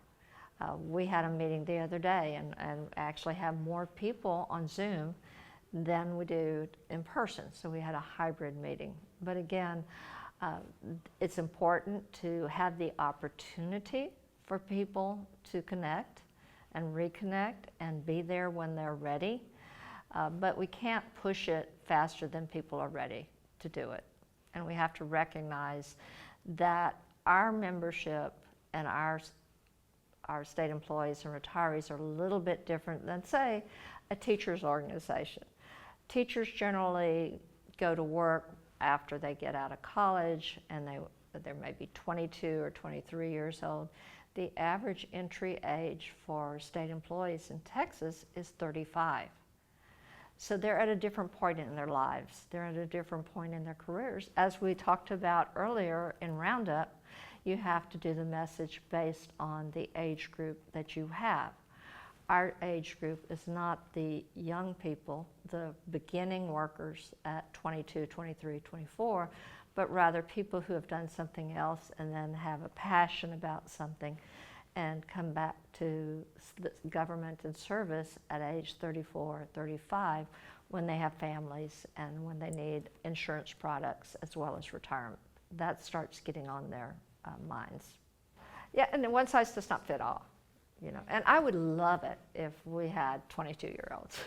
Mm-hmm. I would love it, but it's just not who we have. I do a lot of research about our demographics and how much and what they do and what their education is, and to try to target messages. And AMBA helps me a lot in terms of finding products and services that they need.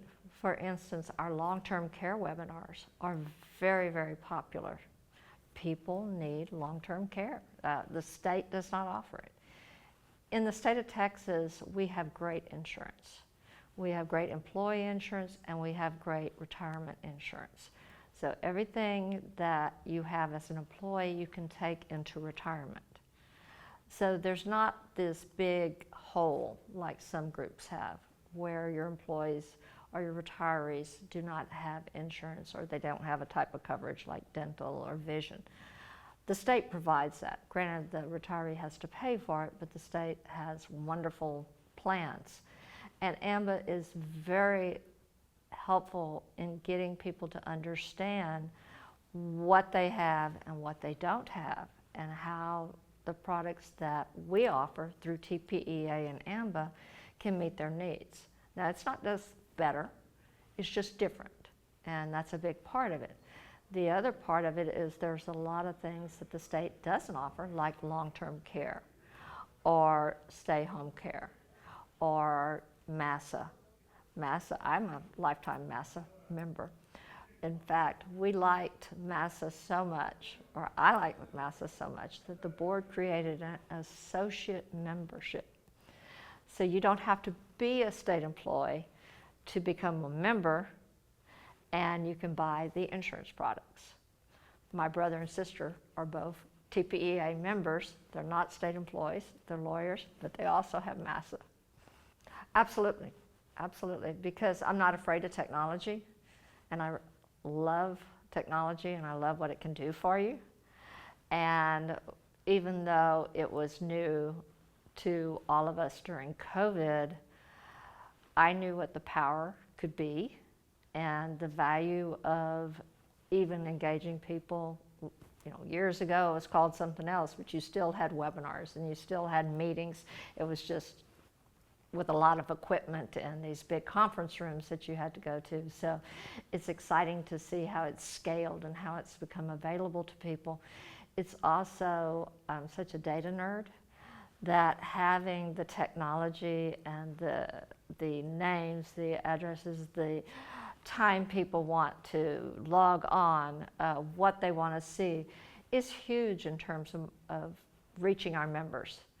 We know, for example, that if we send out an email, the best time to send it is between 1 and 1:30 on Friday afternoons, and that people will open it between 3:30 and 5. So that's powerful. It's wonderful to be able to meet the needs of our members and have data to back it up, and not just think, well, I want to spend money doing this and not know whether it's needed or wanted or desired. Even on the webinars, the fact that we, in the webinar, we do a survey and said, do you like this? Do you not like it? What would you do differently? How would you rate it? We get instant feedback, and then we can adjust. And then also we can use that to advertise the next one, to say 95% of the people on it stayed to the end, and X amount of people thanked us and had questions. And so we use the data a lot, we use the technology a lot. We do need to build out our team, but it's a good place. We are at a good place considering we had none before, and now we have all the tools available to meet our needs in the future. We just have to learn them and be able to support them and maximize their potential. No, the data comes from a variety of sources. Okay. One, sources, we do open records requests, so we get new employee data from agencies. Then we pass that data on to AMBA. AMBA then marries it with information they get from other databases, and then we have the ability to communicate. So both through email, text, and hard copy. And it's a continuous process. Then we also get data from the agencies on who is no longer employed. So we do an outreach effort to people who have left the state, maybe for private sector, so that they can become an associate member and continue their insurance products. They won't have access to the state anymore, but they have access to the products TPA offers through AMBA. So they'll have dental and vision and all the things that if you go out on the open market, you wouldn't have such a good price point. Webinars, obviously registration. We get the data from state agencies originally, but we only get state agency email addresses. So if we want to communicate to somebody at their home email address, we have to figure out a way to get it. So the webinars, the registration, is a way to get the home emails and follow up, and the home addresses and follow up. There's a lot of confidential data in Texas, and for instance, we have no access to retiree data. It's a blind mailing. We submit a letter to the employees' retirement system, which does the retirement benefits. They mail it out and then charge us. So we don't have the ability to know who, when, where, how long, any of those things.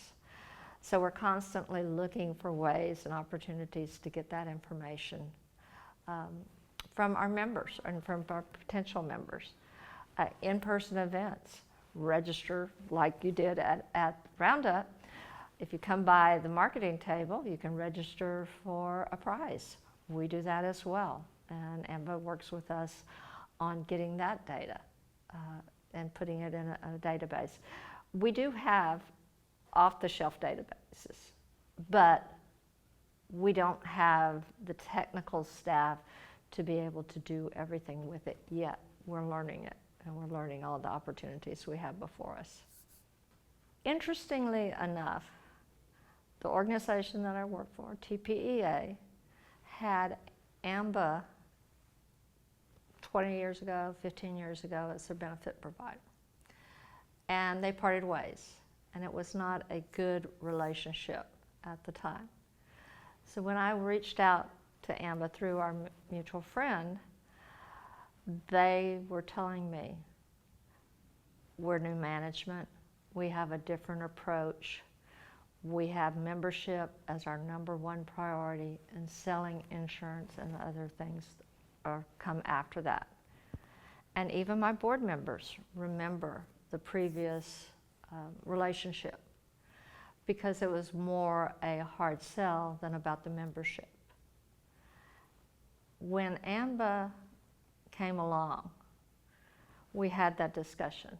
And we actually call AMBA, and it's in our database, our file structure, AMBA 2.0. We call them AMBA 2.0 because it's a whole new way of doing things. It puts the members first. It puts the needs of the association there as well, and they're there for us. They have what I consider integrity. I know people talk about family a lot at the Roundup, and they feel like a family, but more importantly is they had the integrity to do what they say they're going to do.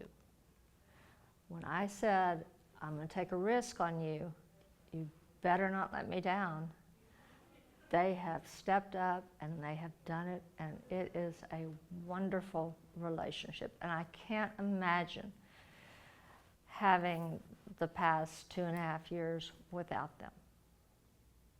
I'm actually the president of the Texas Retired Teachers Association. We're one of the largest in the country. We have right now close to 90,000 members. We are very strong in advocacy, working toward getting better benefits and strong benefits for all retirees from public education in the state of Texas. We have our conventions, our days at the Capitol, and we're very happy to have the opportunity to join here at the Roundup for AMBA this year. In working on getting our membership increased, AMBA has supported us with mail-outs. In fact, we're getting ready to do another one in the next month. They have supported us in the use of technology. They support us developing our website and working in any way they can to make our members feel included and important. It has been a long time, and we discussed that just the other day, yesterday, because Kate Bell was the president of TRTA when we joined with AMBA, and I believe it was in the 80s. I think it was 80 or 81. I knew Kate Bell. I mean, she was an educator in the Houston Independent School District, and I would say an educational force to be reckoned with, because she was such a strong supporter of students and teachers, and she was a great lady. Maybe it was 81 when we started, but we have had one of the longest associations with AMBA that anyone has had. We've been around with it a long time. I think it started that way, and we may have been trying to do something with benefits, and that's where AMBA came in. So it's been a long time. It really has. We're closing in on 90 right now. We hope to have 100,000 by the end of the year. Our goal is 100,000, and we're going to get it. And the reason we're going to is because all retired educators in the state of Texas need to understand they have one voice, but it is amplified so if they will be a part of an association. And everybody needs to join. We're the most wonderful, well, no, you can't put that in any video, but we are the most wonderful. Yes, I'm sorry, but you have to know that. It's really a wonderful association. And actually, we had local chapters before TRTA was even formed, which was in the 50s. And so we have started really from a grassroots, because it was our locals who really started, and then the association came. Well, TRTA is a big family, a very big family. And we all work for each other. And within our local chapters, there are many social connections between people at the monthly meetings. Also, on the first day of school, when everybody's going back, we have a not back to school party. Most of the places do, because we're so happy that we have the opportunity to be retired and are not starting class that day. And so it is your not back to school party on the first day of school. And that is one of the times that everybody sees everybody they hadn't seen in a long time. Just like this conference after the pandemic, that first meeting that was the not back to school party, I saw people I hadn't seen in 2 or 3 years. And so that is one of the things. We also do volunteering. One of our chapters has volunteering as a group. They provide meals for children. They work through Kids Meals, a nonprofit that provides meals across the city to children in need. So that gives people a socialization that's different from being in a meeting. You're standing there next to someone making sandwiches and fixing, and it's a really great opportunity for them, and many times they go after lunch after that. And I know in my personal chapter, our Christmas holiday luncheon is one of the biggest things. We usually have a good 200 that come, and that is another time that is just a social connection. And of course, our meetings, our emails, our Zoom meetings, our connections. My chapter is doing both Zoom and in person now, so we're very happy to have both in person and virtual people. So it's just a great opportunity. Well, no, no. All retired? Well, they're all retired, and you can be a member of the association and still be an active teacher. You can be someone who supports retirees and become a member. But remember, this is the state of Texas. We have a lot of public education retirees, and we want to support them. And, of course, the AMBA benefits help and support our membership as well. Retired teachers in the state of Texas. Yes, 400,000 retired teachers who, again, need to bring their voices in and amplify them and be a part of TRTA so that they have those social connections. They also help with advocacy for their own benefits. Yes, with everyone out there who is a retired public school retiree in the state of Texas, like you, need to be a member of TRTA so that your voice can be amplified to all of us, so that we have the 400,000 of us together working for advocacy for our benefits. That's who we're working for. So you need to join so we have a larger membership and we get what we want. Well, our members, it becomes very obvious when you look at the list of benefits that are offered by AMBA for our membership, anyone who is a member of TRTA. So any member of TRTA is eligible for the AMBA benefits. That is the one thing that has been very good for everyone. It gives them many opportunities and choices. The strength that we have found as an association with AMBA has been the benefits, of course, which benefit our members. In addition, they provide support through us with technology, with our website. They send out mailers to prospective members. They work with us to see any of our needs that we want help with. We will ask them for that. And that has been a really good association for both TRTA and for AMBA. I think we all benefit from that. And I would recommend you particularly talk with someone in AMBA to find out what can happen best for you. And each association is different and needs are different. And I think that AMBA does always work with us. I have to remember the tense I'm in. I'm trying to think of, I'm just rambling, but you can cut it all out. I was trying to think really with the strength of AMBA. One of the things that AMBA did for our members, particularly when the pandemic started, they called our district presidents and everyone and said, we know you can't meet. We'll set up the Zoom meetings for you. They set up our fall conference for everyone. If they were, they contacted them and they set them up. They taught us what we need to know. As time went on, we all got Zoom contracts and started Zooming, but they were the ones, AMBA was who started us being very confident using Zoom. Now, another aside to that is today Zoom is down, and I had a meeting scheduled at 1:30, and we were not able to do that, and neither would AMBA have been able to do that. Don't you put that in there. Well, Zoom is one of the primary ones.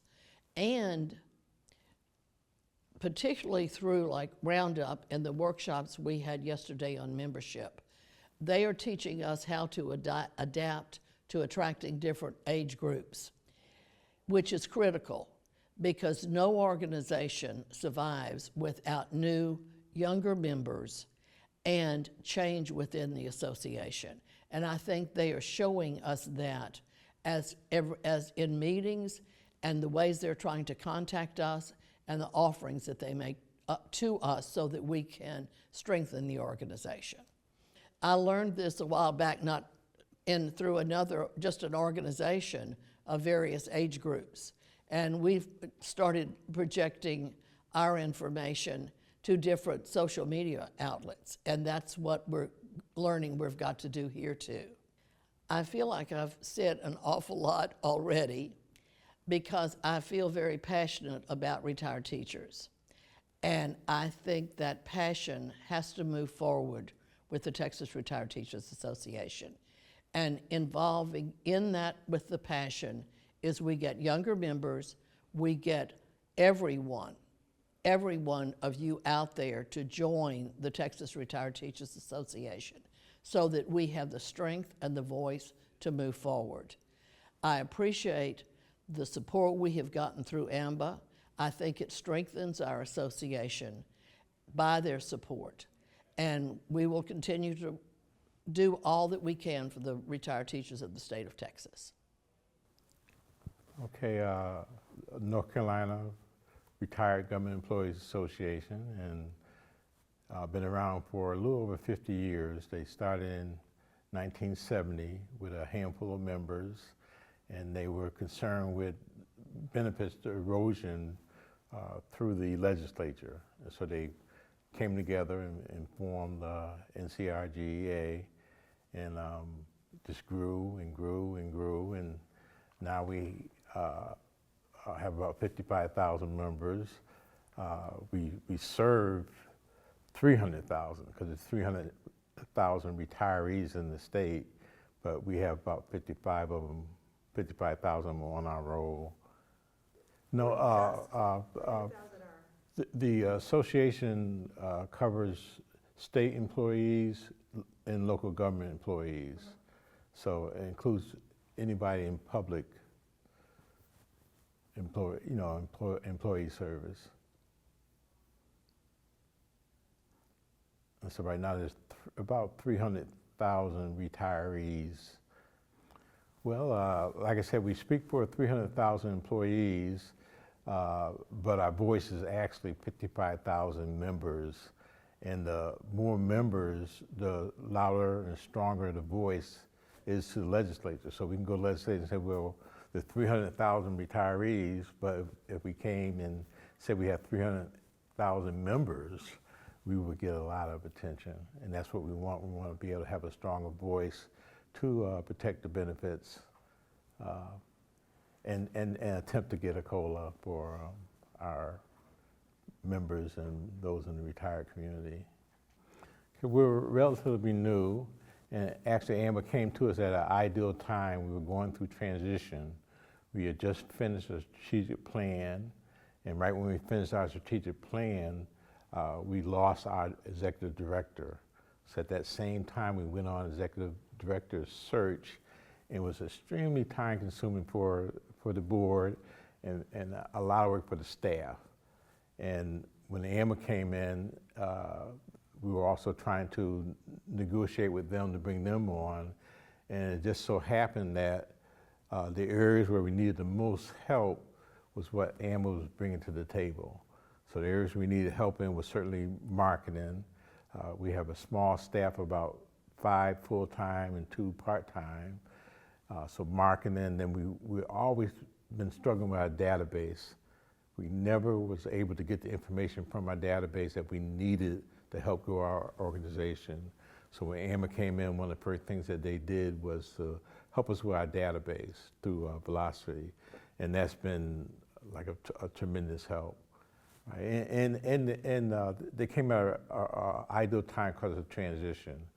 I think we take our staff for granted, not intentionally, but we kind of stretch them out, knowing we're stretching them out, and just hope that they hang on until we can get to the other side. So when AMBA came in, my impression that our staff loves AMBA, because this was like a relief valve for them, and they complimented us nicely in the areas that we needed help. Well, I think the biggest thing they brought us really is being able to do things that we knew we needed to do, in a way we knew how to do them, but we didn't have the resources to do them.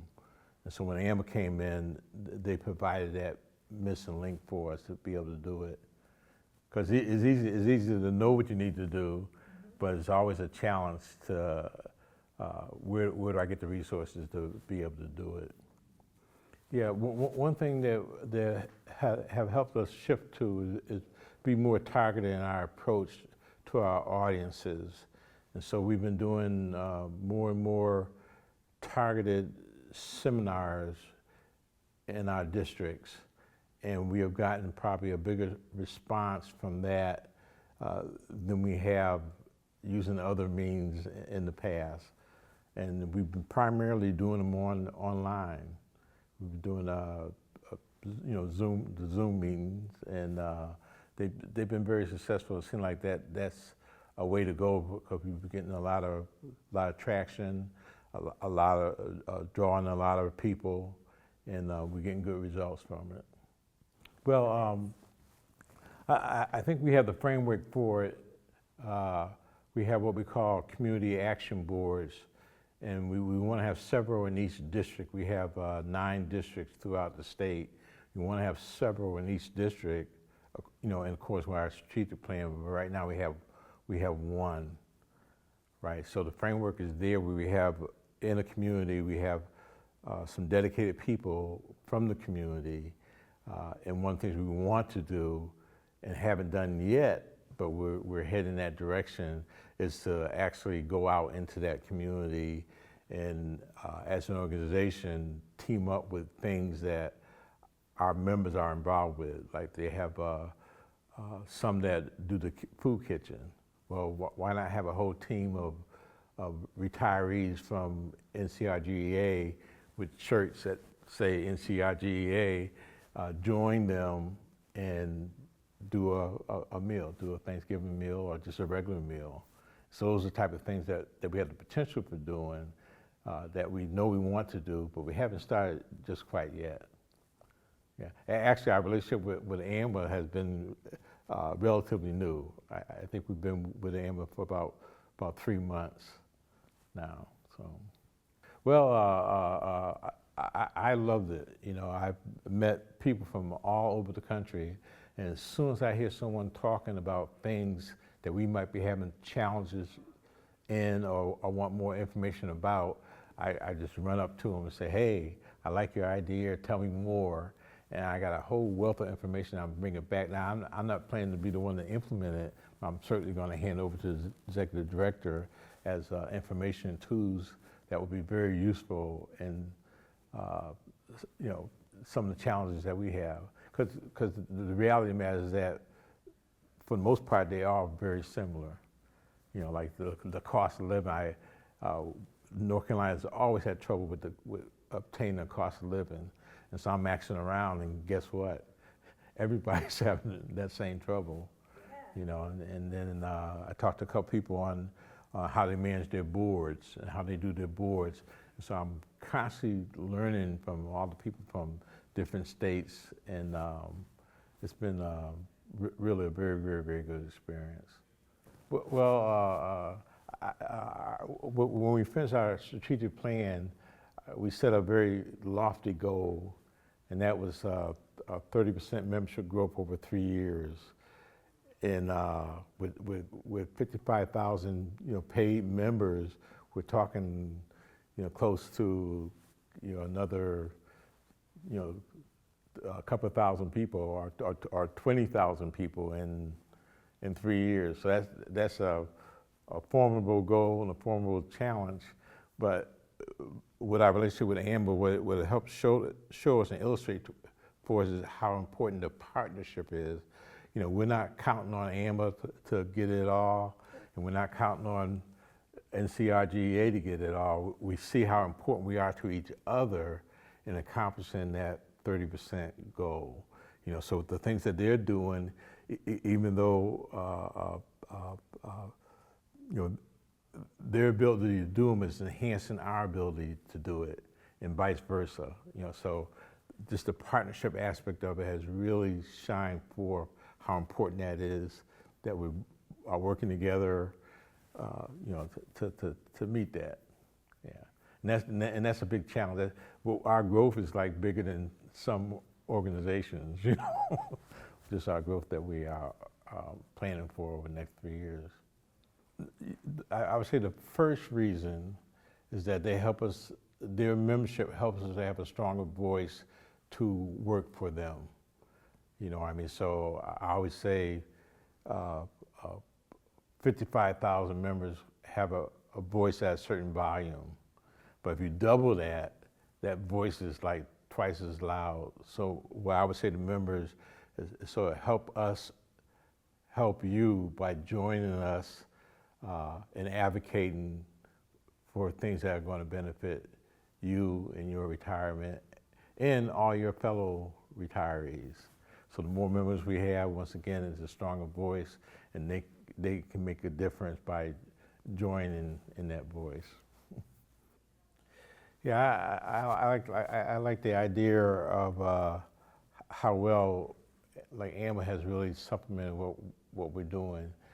It was a real challenging time for a transition. Most of us are on their board are part-time. There's nobody full-time. We got a small staff. And so going through a transition like that, it involves so much of your time. You know, we were new to Zoom, right? And so it took us a while to learn it and understand and appreciate it. But we had a lot of meetings, you know, but they were necessary. And